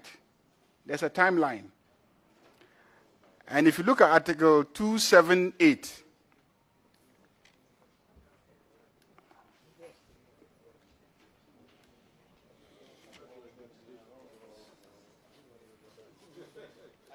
Article 278, that deals with commissions of inquiry, and 282, it is clear that you have a timeline of 3 months. After 6 months, because the president or the government must publish the findings of the commission with a white paper within 6 months. If they don't publish it within the 6 months, then you who may have been found or negative finding has taken place in relation to your person, you must go to court and set it aside. Now, the committee, somebody mentions white paper. Interestingly, a white paper does not absolve an individual in respect of which there's a negative finding. White paper just states government's thought about the commission. Yes. So yes. Good. So I want to find out from you. The commission, you appeared before the commission, you testified, and in the end, the commission took a position that you should be reprimanded for the conduct of a Department of State that they concluded was under your authority. And therefore, you are liable for the misconduct of staff of that department, officers and men of that department. Did you take any step to set aside the finding of the commission in relation to yourself, since you claim that you never are responsible for the conduct of those individuals? Thank you, Mr. Chairman. My Harvard-trained friend has only attempted to obfuscate the issues, in a sense that 94D does not apply to me. The contents of 94D does not apply to me. As a public officer, I have not acquired any, I have not been found to have acquired any assets illegally, misused or abused my office, and or willfully acted in a manner prejudicial to the interests of the state. It does not apply to me. That notwithstanding, Mr. Yaiga, it's not fair that if you are a minister of state at that level, or a supervisor, an IGP, CDS, and your men go on the field to execute an assignment and they misconduct themselves, and the policeman misconducts himself in Boko, and then the IGP is held liable, is reprimanded, that's not fair. Even if it is true, it's just not fair. You can accuse him for not training his men, but you cannot place individual liability on such a person. It's not fair and it is not right. And that is the situation that I find myself, even if I authorize it. But in this case, it wasn't even me. That's a clear case of injustice, and that is what you should be fighting for me for. Yes, so I'm fighting for you by drawing your attention to the fact that the Constitution has a provision, a remedy for you, which is that you must go and set aside those findings in relation to you. And you haven't gone to court to set aside those findings. There's a recommendation that says that you should be reprimanded. And you are saying that, look, I'm not responsible. So why is there a directive that I should be reprimanded? And I'm saying that until you have gone to court to set aside that, you haven't gone to court to set aside that.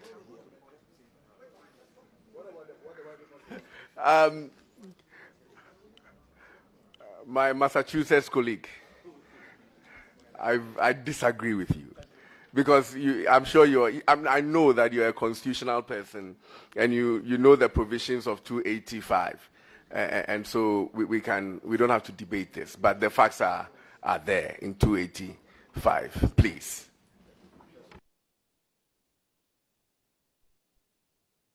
Exactly, that is where I'm drawing your attention to 285. The finding of a commission of inquiry shall not have the effect of a judgment of the High Court as provided under Clause 2 of this article, unless 6 months have passed after the finding is made and announced to the public, or the government issued a statement in the Gazette and in the national media that it does not intend to issue a white paper on the report of the commission, whichever is the earliest. 6. The right of appeal conferred by Clause 2 of this article on a person against whom a finding has been made shall be exercisable within 3 months after the occurrence of either of the events described in Clause 5 of this article. So 285 is actually the one that says that you should go to court and set aside, and that if you don't go to court and set aside, you know, the negative finding stands. Thank you, Mr. Chairman. I'm sure that, if not for lack of time, my honorable senior will educate himself on 285B, and that should settle the matter. Thank you. 285B, and I'm still in the process of getting lectured. 285B says, the finding of a commission of inquiry shall not have the effect of a judgment of the High Court as provided under Clause 2 of this article, unless B, the government issues a statement in the Gazette and in the national media that it does not intend to issue a white paper on the report of the commission. How does that absolve you? How does that absolve you? Okay. So, Mr. Chairman. Yes. The issue is that I have listened to the nominee repeatedly admit that findings were made against him, those findings were unfortunate and not grounded on the facts. Please, before the commission. Let's correct the record. He has admitted that recommendations were made against him, not findings. There are two different things. And so I was actually going to ask him whether there were any findings. So you finish. Mr. Chairman, he's my friend, there's no doubt about that. But we're all doing our work here.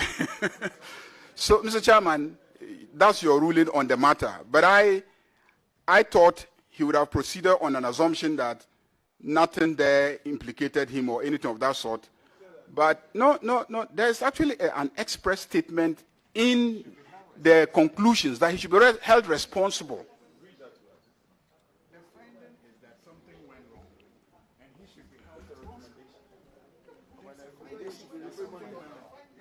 Yes. Going to Mr. conclude Mr. because Chairman, that's your yes. first question. You are going to. Oh, fourth question. Yes. No, Chairman, this is the same question. Yes. This is the fourth time you have answered. Can you conclude so I move on? No, Mr. Chairman. Mr. Chairman, it was just one question about the provisions. No, you have asked 3 times. This is the fourth question. Kindly ask, well, next one. I conclude this one, so I move on. No, Chairman, I'll leave this one so that it doesn't add as my additional question. Very well, then let's go. The second. No, you have had 3 already. I was Chairman. ignoring the rule for you, but Chairman, if you are done, then I'm moving on. No, Please. Chairman, it's You the have same had subject 3. matter. We don't ask questions based on subject matter. You have 3 opportunities. You have exhausted them. You are actually on the 4th one. I ignore this, but please.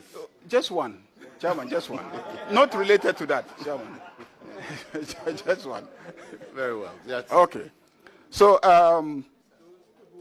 my friend, Mr. Brian, back to agriculture. But I advise you to go and set it aside. That's my advice to you. But on the issue of agriculture, have you thought about or asked yourself basically these questions? What should be the average calorie intake of every Ghanaian? I'm building up something. I'm building up something.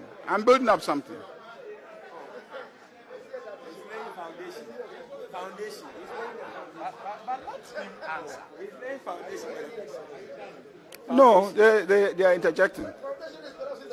Have you asked yourself what size of land do we have to cultivate in Ghana to produce the quantity of food to satisfy that average calorie intake of every Ghanaian?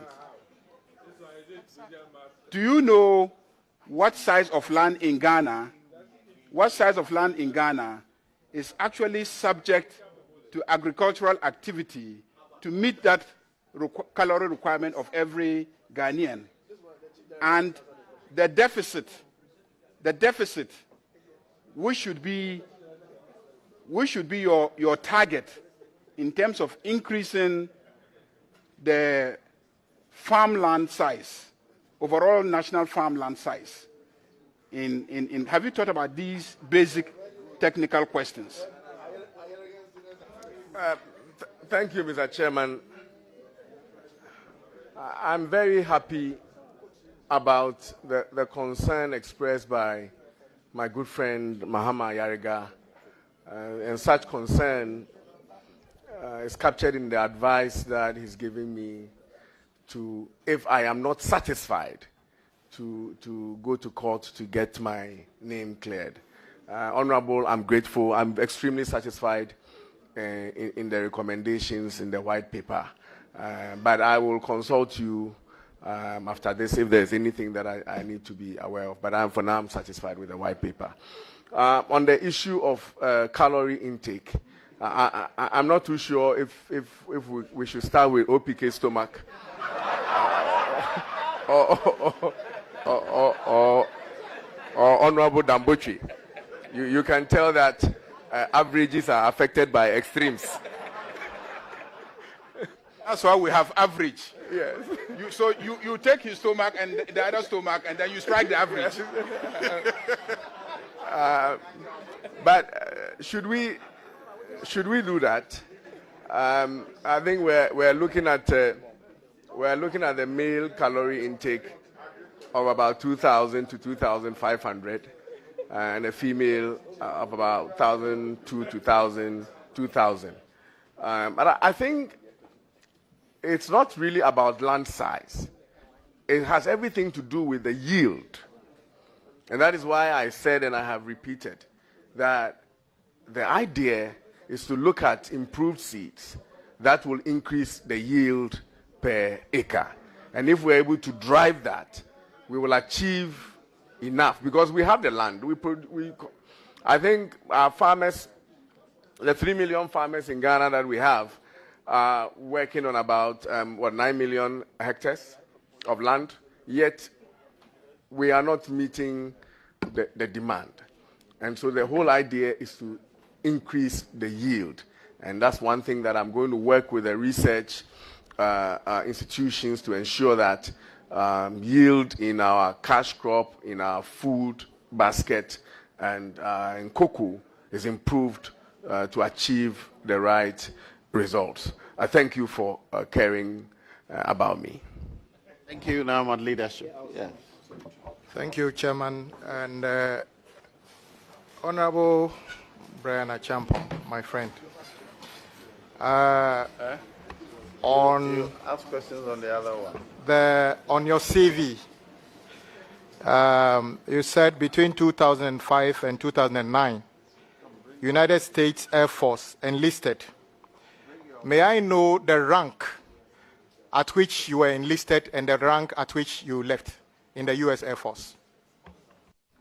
Mr. Chairman, all details of my operations at national security, I'm sure, will discuss with you and with foreign governments, as we were advised, should not be shared in that. But I'm able to provide that to you, leadership of this House. And it's not allowed for you to disclose the rank at which you enlist in the Army of the United States and the rank.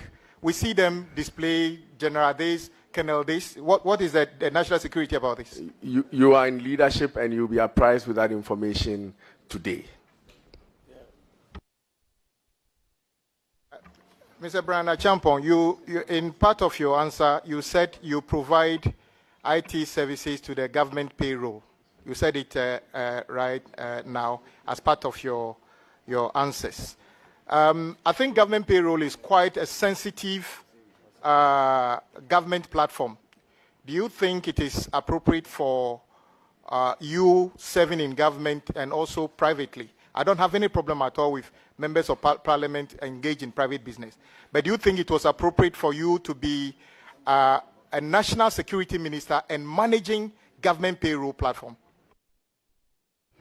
I have not said anywhere that I manage government payroll. I've not said that.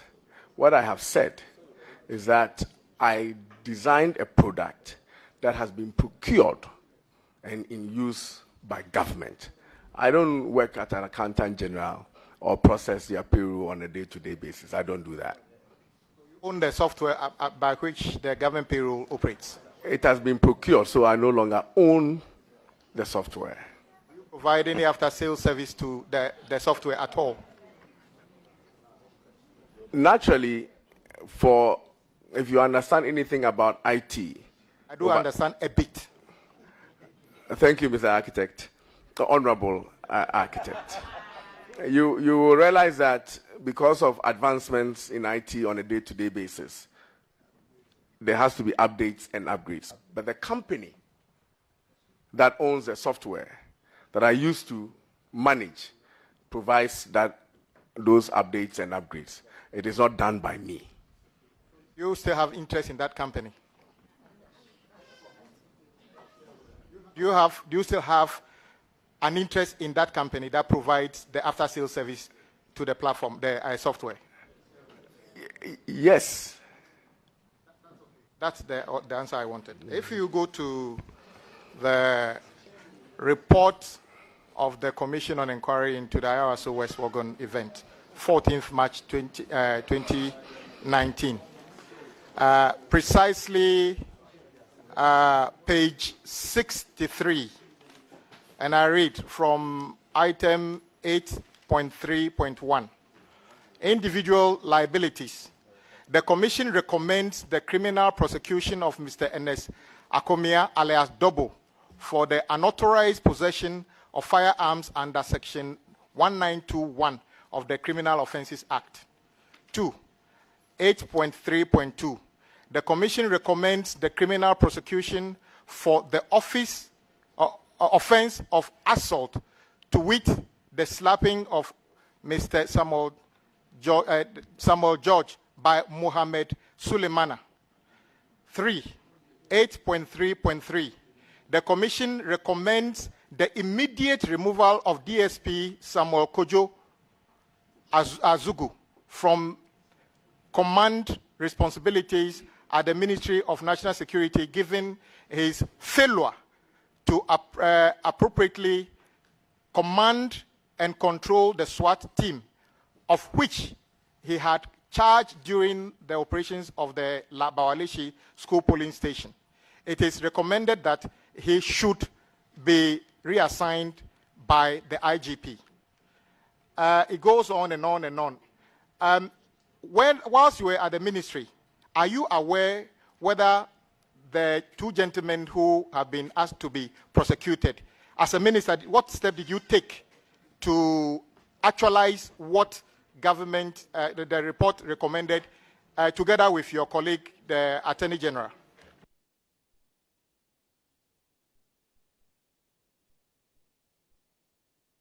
Thank you, Mr. Chairman.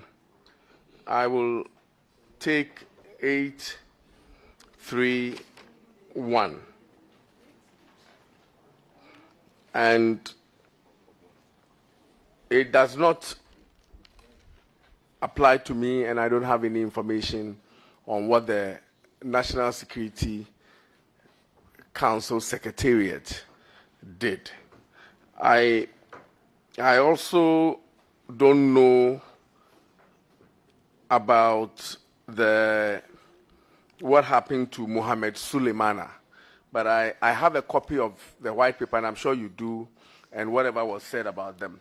I also know that when it comes to Double, the government recommended the government takes note of the commission's report and recommends it to the IGP for investigations, because he was accused of being in possession of a firearm that was established at the commission. But it will have to take an investigation to establish whether that firearm that was in his possession was authorized or not. So he was, in fact, the white paper agreed and recommended him to the IGP for investigations. I don't know what has happened of that. I think that is what I can say about those. Okay, thank you very much. A day after the Ayawaso West Wagon incident, you were alleged to have said publicly that Honorable Sam George came to the polling station with motorbikes and macho men. At the committee hearing, this issue was raised. Were you able to prove whether what you said publicly could be the truth? Mr. Chairman, in the preamble, he said that I was alleged to have said, unless he's repeating, he's making a quotation of what I might have said, then I can defend myself. But if we go on the tangent of defending allegations that he himself cannot substantiate. Did you make any comment anywhere that Honorable Sam George, a day after the event, that Honorable Sam George came to the polling station with motorbikes and macho men? Not that I remember. That doesn't mean you didn't say it either. Hold on. You don't know what I have. Honorable Agboja, the question is not harmful. If I had said that he was on a motorbike or not, if I duly remember, I will admit that I remember, but I cannot remember. It doesn't mean that it's true or not true, but it's not harmful for me to deny it. Okay. During the investigation, did your men tell you how Honorable Sam George came to the polling station? I don't think it's consequential in this for me to have been told how people, the tens of dignitaries that came there, how they came there. If we can prove to you that you did say that Honorable Sam George came there with motorbikes and macho men, will you be happy to apologize to him publicly?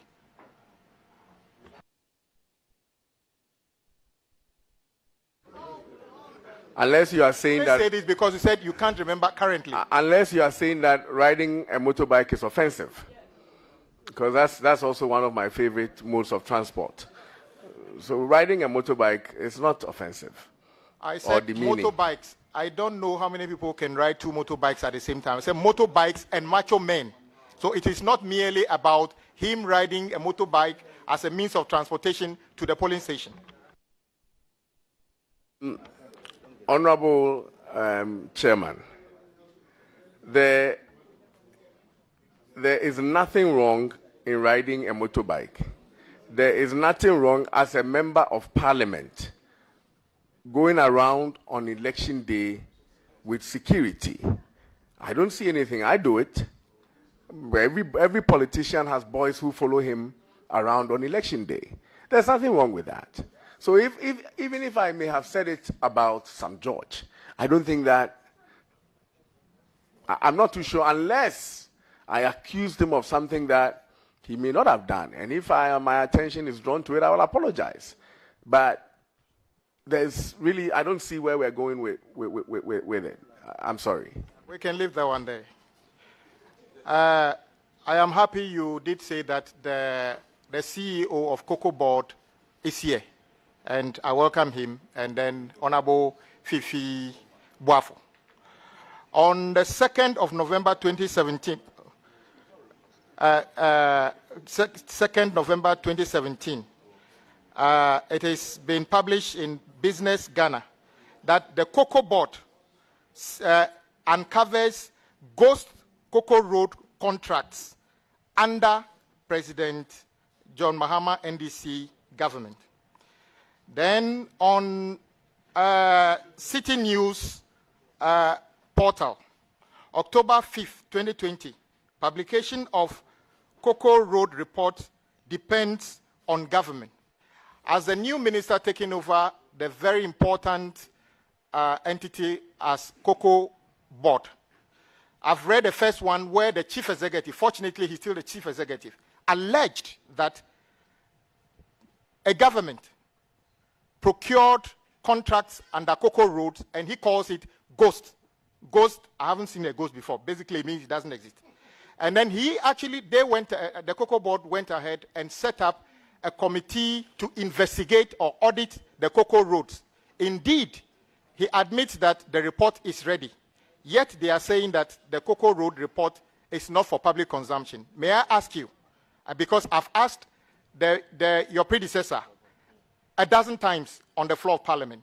At a point in time, he said he's laid the report of Cocoa Road audit in Parliament, though nobody can find that report. May I ask you, if you get approval, will you confirm that you'll be kind enough to the people of this country to make the report of the Cocoa Road audit public so that people can see whether the ghost contracts under Cocoa Road exist or the chief executive misled the country? Will you make that commitment?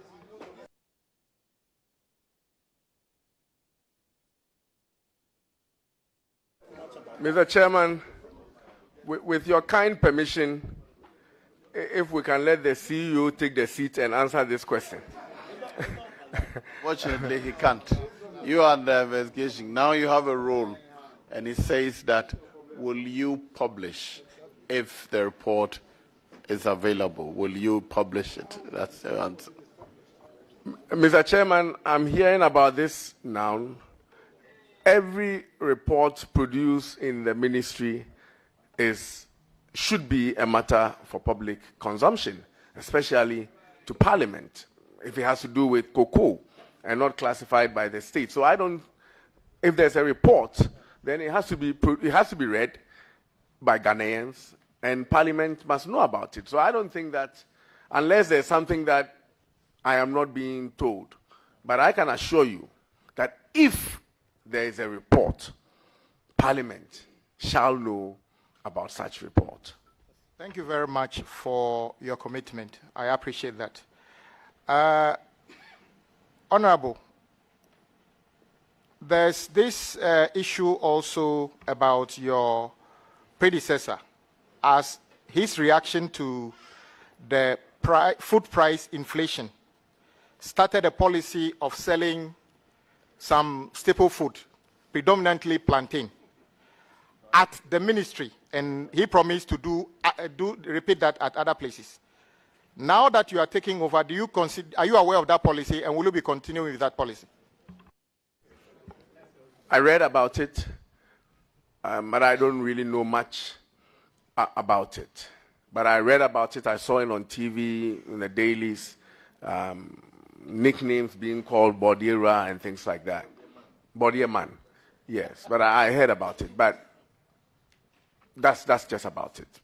If you went to see the activity going on at the ministry, will you continue it? Selling the plantain at the ministry as an intervention? I'm sure every leader and the tools that they apply to achieve their objectives. His predecessor may have done something different. He did something different. I will do something different. My last question, I am here, I'm happy our senior brother, the road minister, is here.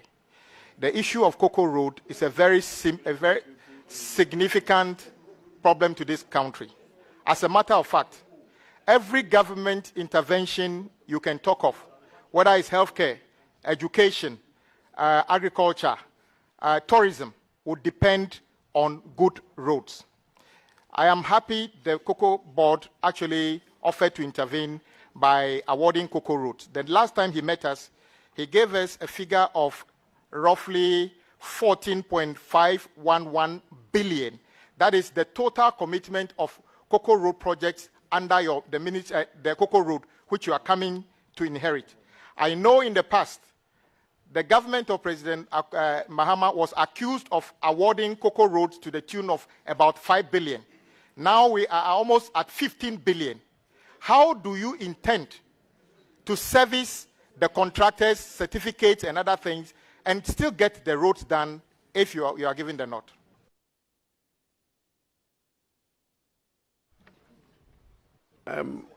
Honorable, Ministry of Agric is a huge ministry. In the last week, in fact, I entered the ministry to get briefing just about 5 days ago. It's just too much information overload. Kindly, knowing my scale and my commitment, approve me, and I will ensure that whatever needs to be done in the interest of this republic shall be done. And I don't have any further questions for our colleague. Chairman, let me thank you for the opportunity and commend my good friend for the nomination. And clearly he has shown demonstrable powers. And I'm surprised. I'm totally amazed that my questions are coming. They're very, very, very ready. The agric sector, the strength shown is just amazing. But let me pick your knowledge on the concept of agro insurance index. It's become very popular on the continent. And I'm told there have been an amendment to the Insurance Act inputting this as a relevant element. What is your thinking? And have you something that you have thought about, given the nod, what will you do to sustain it as a very good concept in developing our agriculture sector? At this point in our agricultural evolution, the economic security of the farmers must be sustained in order for them to continue to remain in agriculture. If it is not attractive, there will be no farmers. And so if I'm not aware of this scheme, but I think that is a laudable idea. If there can be any insurance policy that guarantees an income for the farmers in the event of post-harvest losses or seasonal losses, then it's something that has to be encouraged. Bushfires, galamsey, you know, all kinds of things that are happening to farmers. If that policy is available, that is something that I really want to look into and support. But I have not been briefed about it. But I think that is a wonderful idea. Okay. Honorable nominee, extension officers, I'm sure you are aware of the impact they play in the scheme of things. A number of reports have confirmed that the recruitment of extension officers has become quite a challenge. Do you intend to bring any different thinking or approach in terms of their recruitment? Thank you, Mr. Chairman. I think it has to do with the attractiveness of that occupation. I remember when I was in PRESEC, we had agric extension officers come to the school farm. I was an agric student, Form 3. Come to, I'm not saying prefect, I'm saying student. Come to the school to help us in the school farm. We used to go there quite often to work with them. But my sense in that career field is that people are no longer interested in it because it's not attractive. I think my responsibility as a leader is to find a way to make that career field attractive so that these extension officers can get on the job, help farmers achieve the results that we as a people, we want to achieve.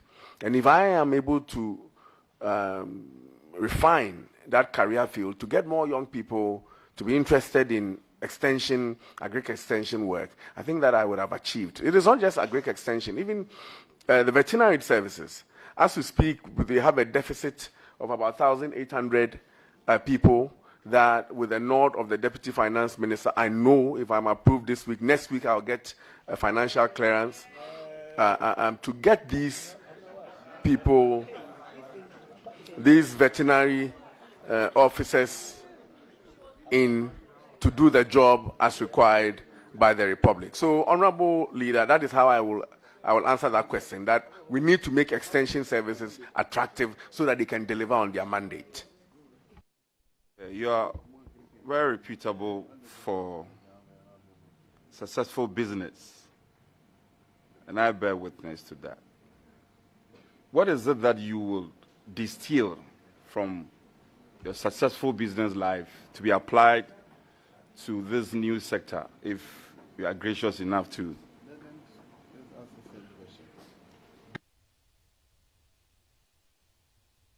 Tamale, no, though. I think that question has been asked, yeah. So, okay. Can I ask another one?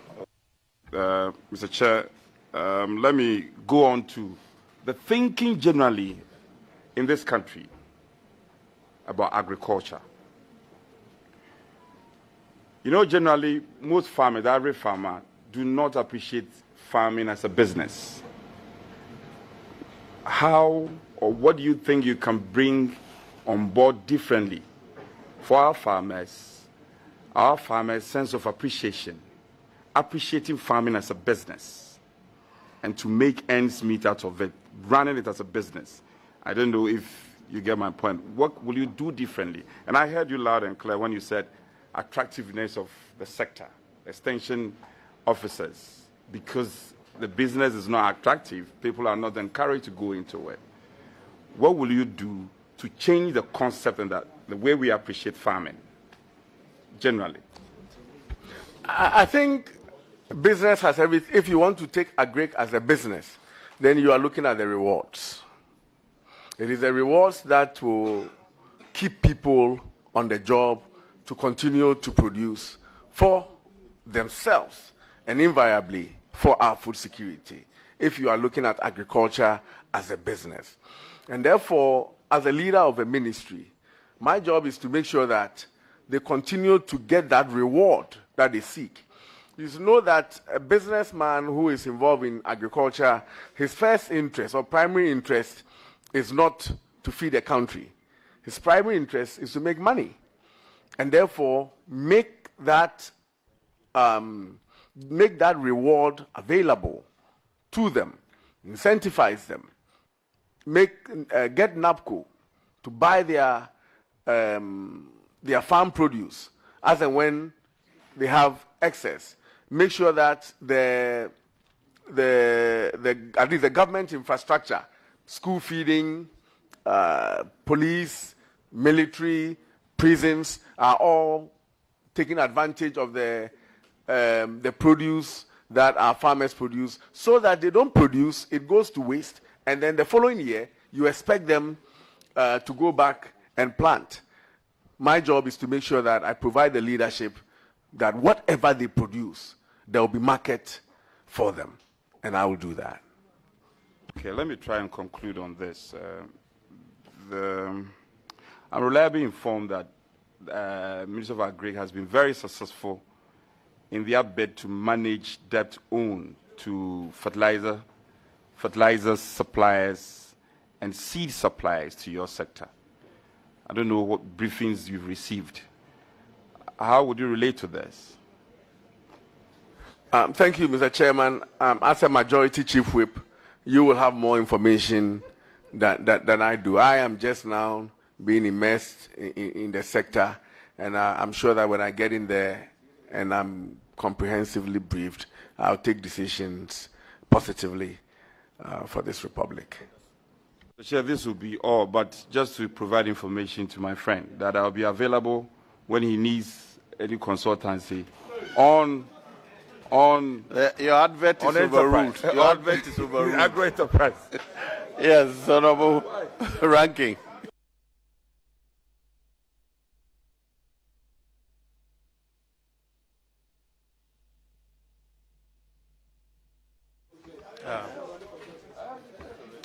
Mr. Chairman, Honorable Nominee, first I want to ask you, did you swear the ministerial oath prior to your assumption of office as Minister of State at the Ministry of National Security? Did you swear a ministerial oath?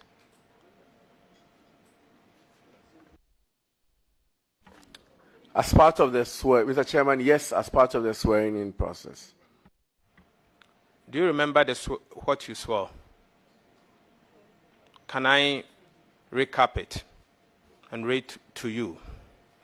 It says that I will uphold the principles of the Constitution, that I will faithfully observe the laws of Ghana, that I will promote the welfare of the people of Ghana, and that in all circumstances, I will do right to all manner of persons, according to the law, without fear, favor, affection, or ill will.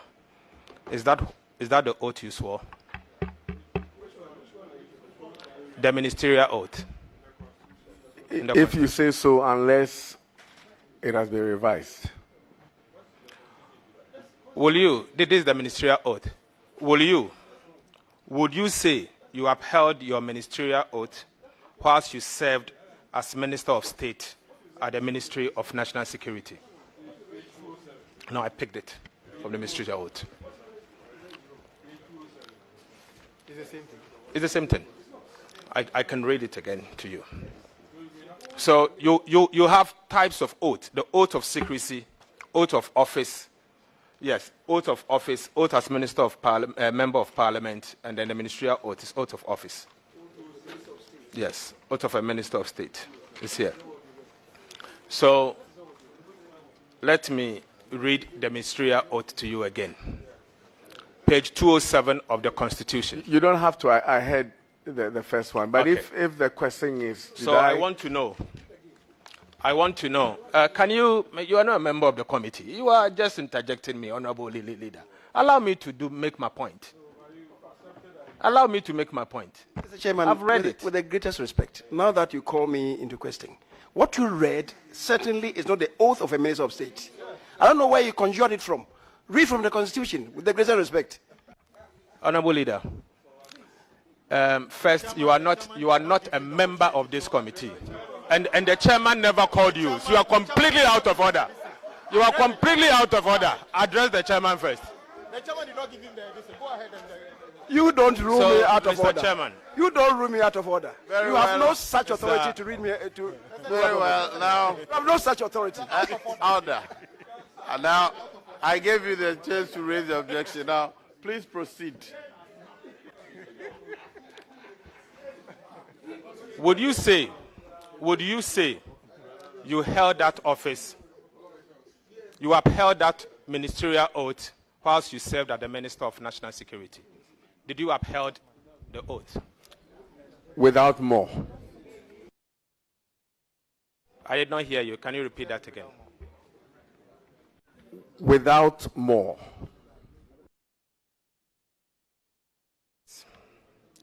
On a hindsight, what would you say about your involvement in the deployment of armed NPP party vigilantes in a police vehicle to brutalize and injure innocent Ghanaians at Labaoleshi during the Ayawaso West Wagon by-elections? Mr. Chairman, there's no factual basis to that question and no proof whatsoever to the question so posed. Were you involved in the deployment of armed party vigilantes at Ayawaso West Wagon by-elections? Mr. Chairman, I think if you can afford the member the opportunity to rephrase the question, that if... Don't worry. Did you authorize any people at Laobaleshi? I think you have answered that question more than 2 times. Because he said armed party. That part, that's where I need either rephrase or restate so that I'm sure what question I'm answering. Mr. Chairman, my question is clear and simple. Were you involved in the deployment? I did not say you authorized. Were you involved in the deployment of the vigilantes at Labaoleshi? Mr. Chairman, no, I was not involved. Do you know Ernest Akomia, a.k.a. Double, a dealer in mobile phones at Tiptoe Lane? Do you know him? I know Double, and I'm just now finding what his real name is, Ernest Akomia, but I don't know him as a mobile phone dealer. I want to find out from you, what was Double's role at the Office of the Ministry of National Security? I met him in the ministry at the national, the architecture there is that there's a National Security Secretariat, Council Secretariat, headed by a coordinator. And then there's a Ministry of National Security. And in their operational command, which terminates at the National Security Coordinator, there is the operations unit, and then there's a SWAT unit. I became aware that he was embedded in the SWAT unit. Honorable nominee, under what provisions of the law did you arm and deploy the law enforcement duties of Laobaleshi? Go ahead, don't worry about it. Mr. Chairman, categorical statements are being made without facts or basis. There's nothing like that. I did not do any such thing. I did not do any such thing.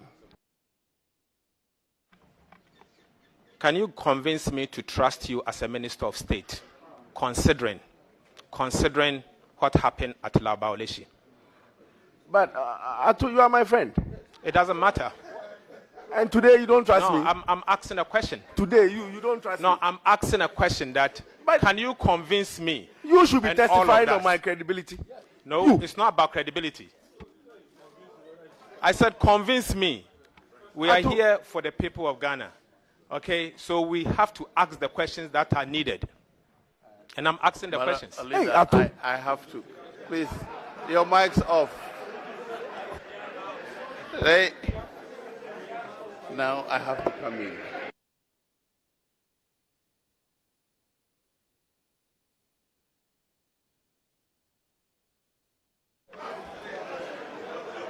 Honorable nominee.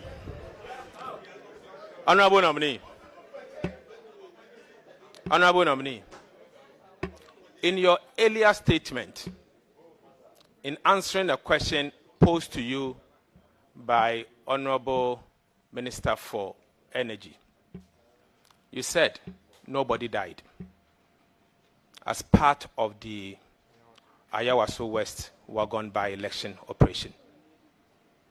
Are you aware that up to date, a gentleman named Yellow is unable to walk properly? Even though nobody died, but somebody has permanently been injured. Are you aware of that? My good friend, Ato, I think I mentioned in a preamble to this Ayawaso thing that anything that results in injury, especially around electoral violence, is regrettable.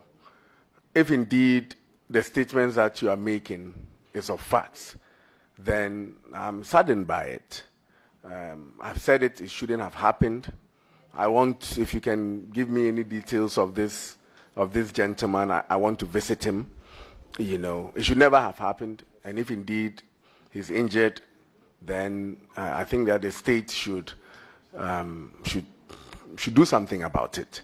But in terms of my liability to it, you know that it's not the case. But it's quite regrettable. It's quite regrettable. I'm sorry about that.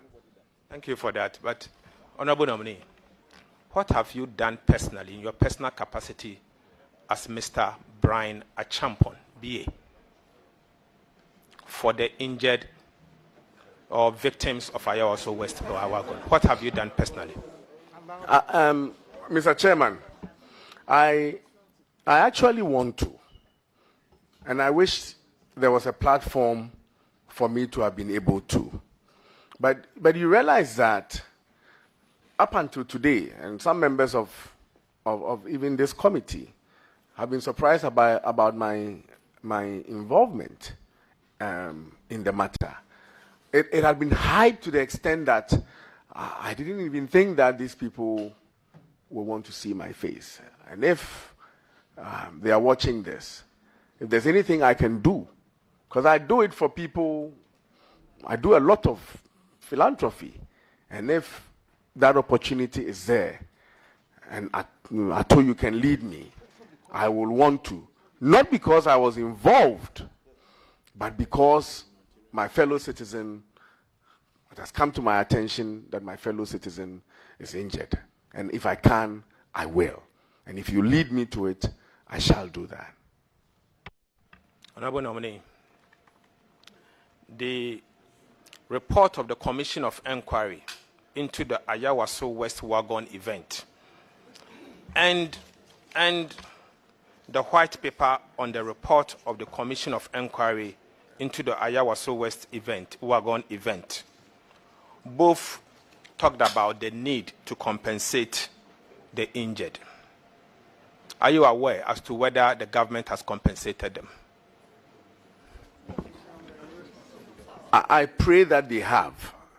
I am not aware whether it has been done or not, but I pray that they have. And if they have not, now that it has come to my attention, I will, whatever the advocacy that needs to be done to make sure that it is done, I shall employ my efforts to that. Can I take it as an assurance to this committee that you will get involved and ensure that the injured or the injured are actually compensated in line with the two reports that I've just referred to? I will find out. I'm not too sure, except for a few people. There's been a lot of changes in the ministry, a lot of changes in the last 4 years. If it is true that they have not been compensated, then I'm sure the Ministry of National Security is watching and hearing that it's come up in the committee. By now, people are scrambling there to make sure that the right things are done. I will follow up, and if it is not, I will prompt them of it. Honorable nominee, In your earlier statement, coming from a question that a colleague asked you, you said the report never mentioned your name once.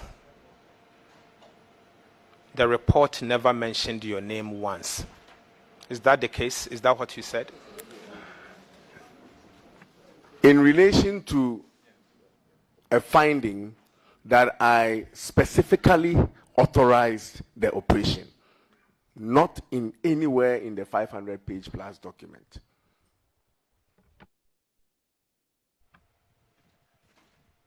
Your name has been captured in 3 different places that I've seen in this abridged version of the report.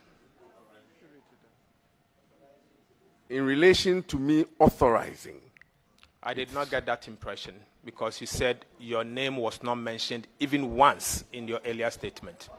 the chairman, I want to make it clear that in the 500-page report, the recommendation of the committee was that I should be reprimanded for authorizing an operation in a built-up area.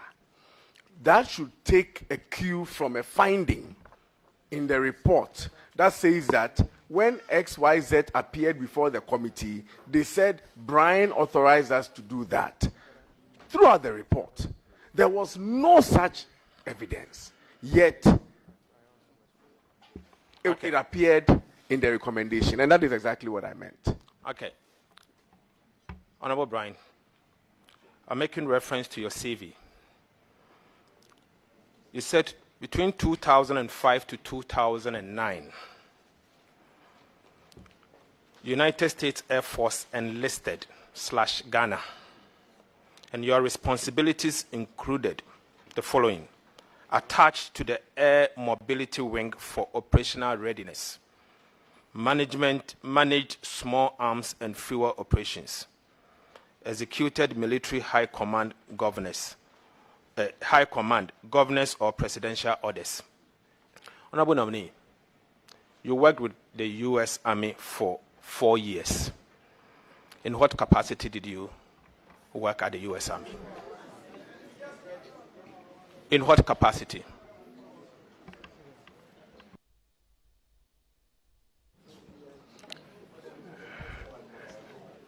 In the capacity as you just read. What was your rank? Enlisted.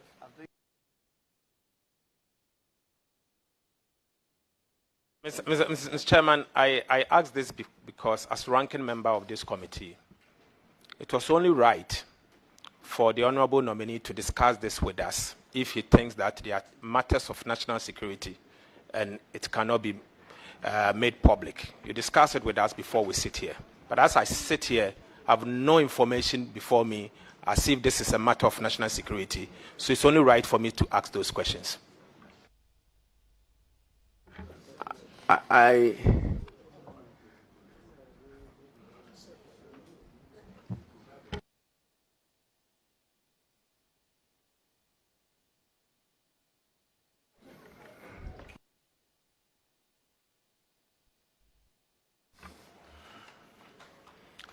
Mr. Chairman, now I move on to policy.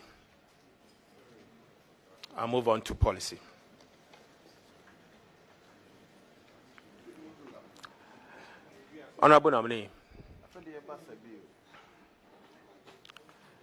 our poultry industry is struggling. What will you do to revamp the poultry industry?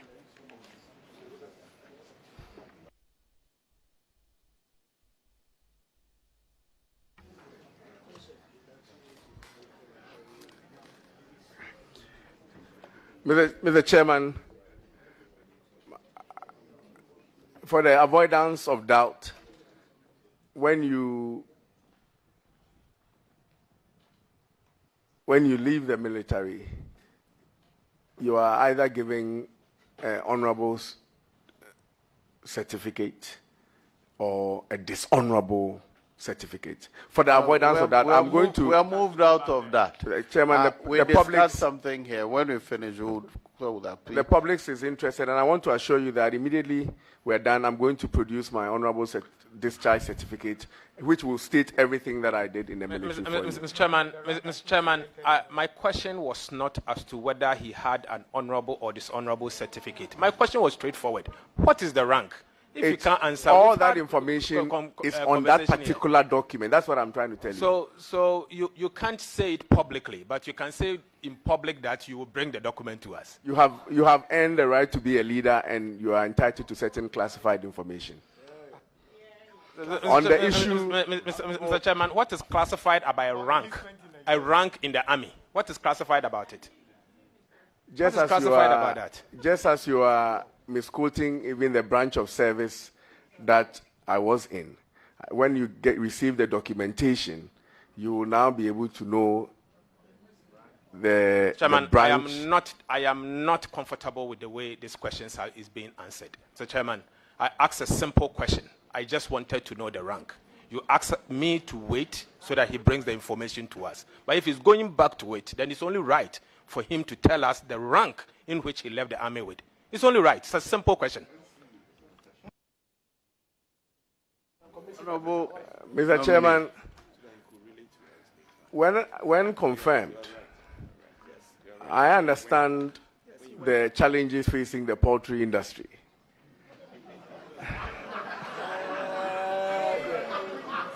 And it mostly has to do with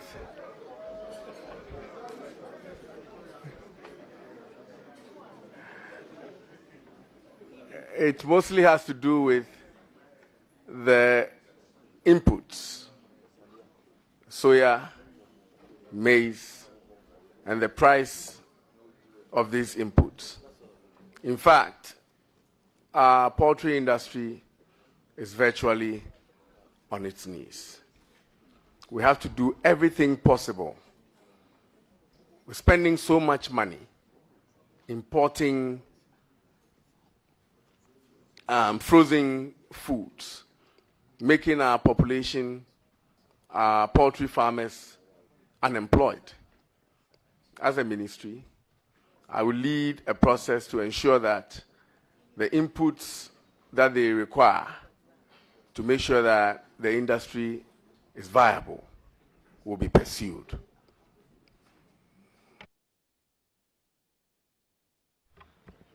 Honorable Minister, Honorable Nominee and Honorable Former Minister for National Security, Former Minister of State at the National Security,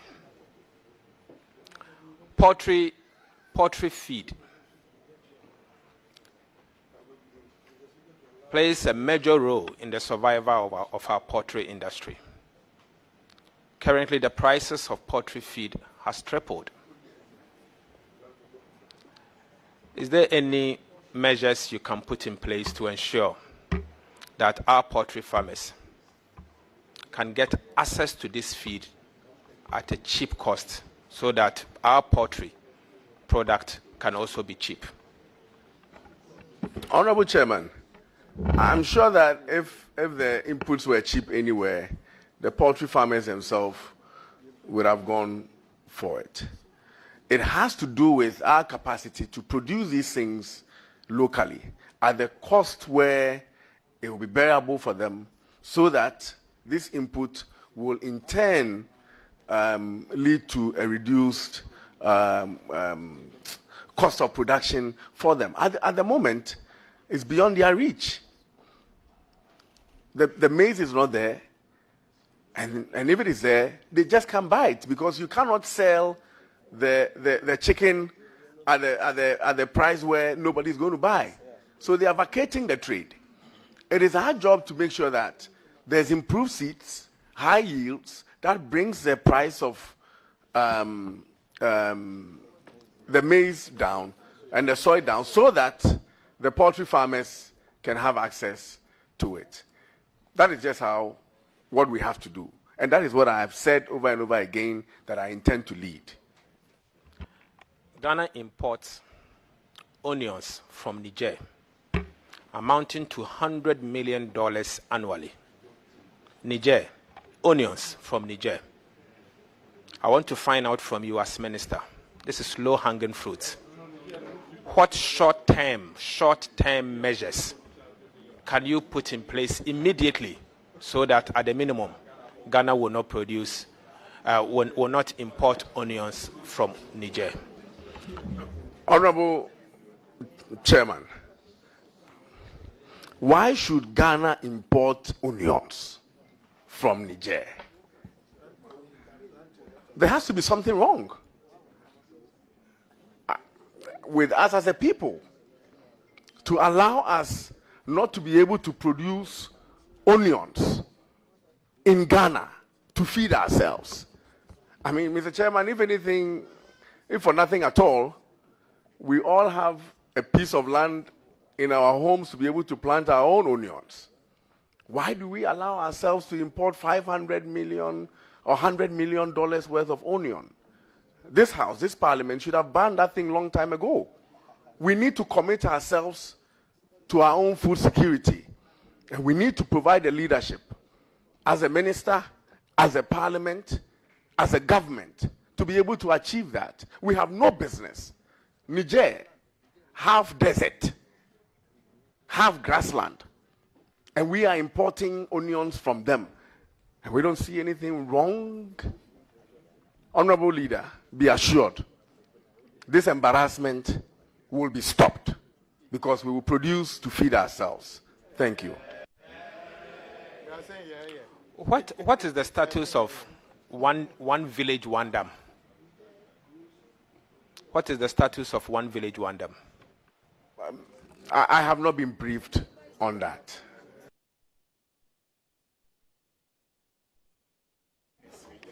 Honorable nominee, cocoa is certainly under the Ministry of Agriculture. Are you aware that Ghana Cocoa Board recently was unable to repay cocoa bills due them?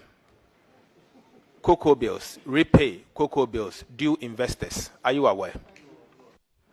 Yes, I am aware. I read that, and I have some scanty brief on it. Have you taken time to apprise yourself with the financials of Ghana Cocoa Board? Thank you, Mr. Chairman. Not yet. How will you consider Ghana Cocoa Board's financial health at the moment? Mr. Chairman, I think you are one of the people that speak about our finances. I know you speak a lot on Cocoa Board because you are very passionate about that. I am not an expert in the field of finance, and you are one of the people that I will consult, especially now that you're a leader of parliament, to put our heads together to see how we deal with the problems in the institution under my ministry. Honorable nominee, Cocoa Board 2 years ago bought and sold almost 1 million tons of cocoa. Last year, just immediate past crop season, they bought and sold 640,000 metric tons of cocoa, slightly under 650,000 metric tons. This year, the target is for them to buy 800,000 metric tons. So far, if you are to check on the ICCO website, they've bought less than 600,000 metric tons. Yet, the amount they borrowed remained on service. Are you concerned about this? Mr. Chairman, I think at the end of the day, we have to look at, if you're a minister, we have to look at the mechanics and what works for the Republic. If what you are saying, I don't know whether is positive, honestly, or negative. I need to be thoroughly briefed. Cocoa Board is a critical asset to the state. There are very, very senior people on the money matters at that level. I think we should be able to sit around the table, and whatever the solution is, if it is a problem, when prescribed, my job will be to lead it, to ensure that if it is a mess, we get out of it. And if it is positive, we push on and go ahead. I don't have enough information to be able to make comments and prescribe solutions to it. But whatever the solution that is prescribed by the experts, my job is to lead it to make sure that it is achieved. Thank you very much. Honorable nominee, last but one question. Are you aware that Ghana Cocoa Board award some road contracts in US dollars as against the central bank's directive? I have all the documents that I have. I didn't see a dollar denomination on the contracts, but I will want to find out if there's any such. But then again, this is not to say that if they are doing so, it's right or wrong. But I don't know. I just don't know. I'm sorry. Are you aware of the total indebtedness owed to fertilizer suppliers by your ministry to be, if approved? Total indebtedness owed to fertilizer suppliers. I saw. I think I read in the brief that it is north of about 200. It's north of about 200 million Ghana cedis on the cocoa fertilizer. Yes. And you are aware that as a result of the indebtedness to these fertilizer companies, they are unable to raise LCs to bring in fertilizers. What do you think will be the impact on crops going into the crop season? Let me revise the numbers that I gave.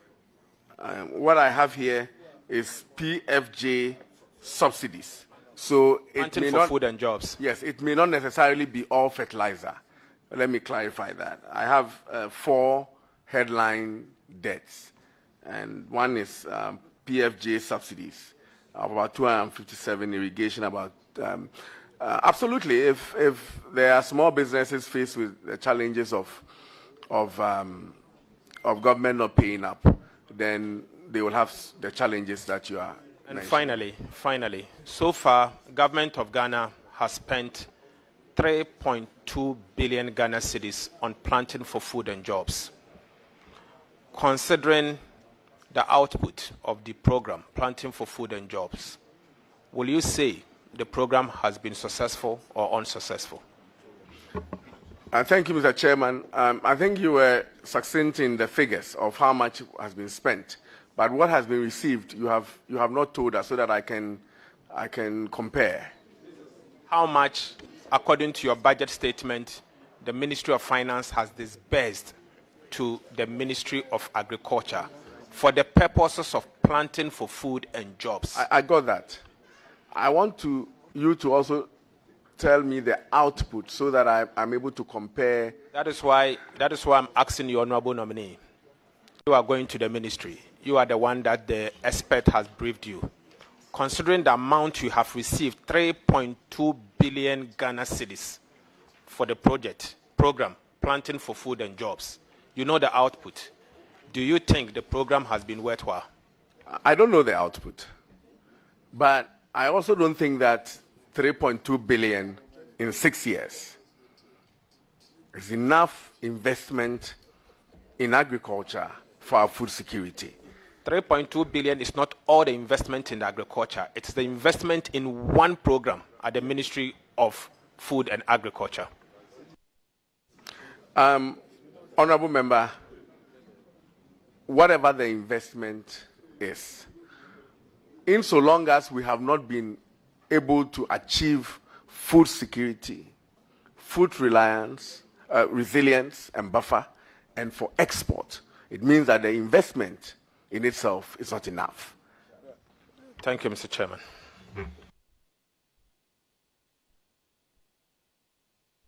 I was hoping that we would do just 2 hours with you, but we've done almost 3 hours.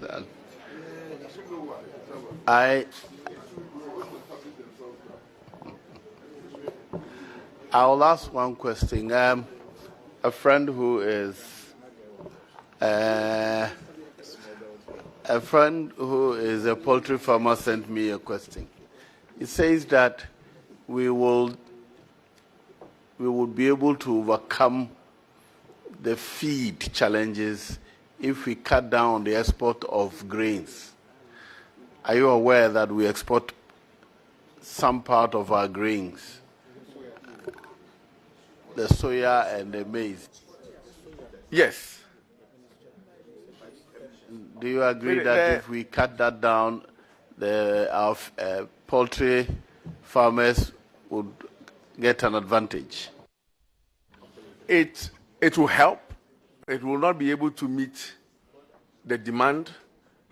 We need aggressive investment to be able to achieve the levels that will, and the levels in quantity and the levels in cost, such that the poultry farmers will have it as an input to be able to produce the poultry to feed the population. So yes, it will help, but it will not solve the problem. Another person is asking that we have everything we need to manufacture fertilizer locally. Has the investigation confirmed this?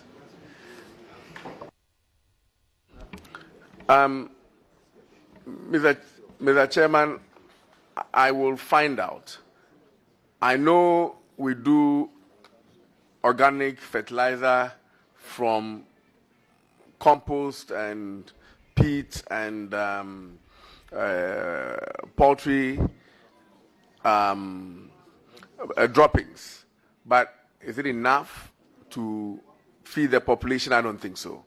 There's also inorganic fertilizer. And I know that some individuals are trying to put some investments in the country. We need to look at all these things holistically by setting the agenda, the objective of us as Ghanaians, as a country, of what we want to achieve and the mechanics that we need to deploy to achieve that. And we have to do this thing together. Very well. From what I've seen of your investment, I have confidence that you put your mind to something, you can achieve it. So I wish you well. We thank you for attending upon the committee to answer questions.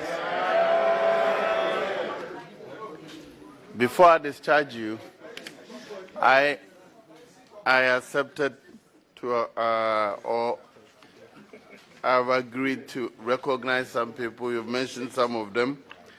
I see the CEO of Cocoa Board here, Honorable Boahiedu.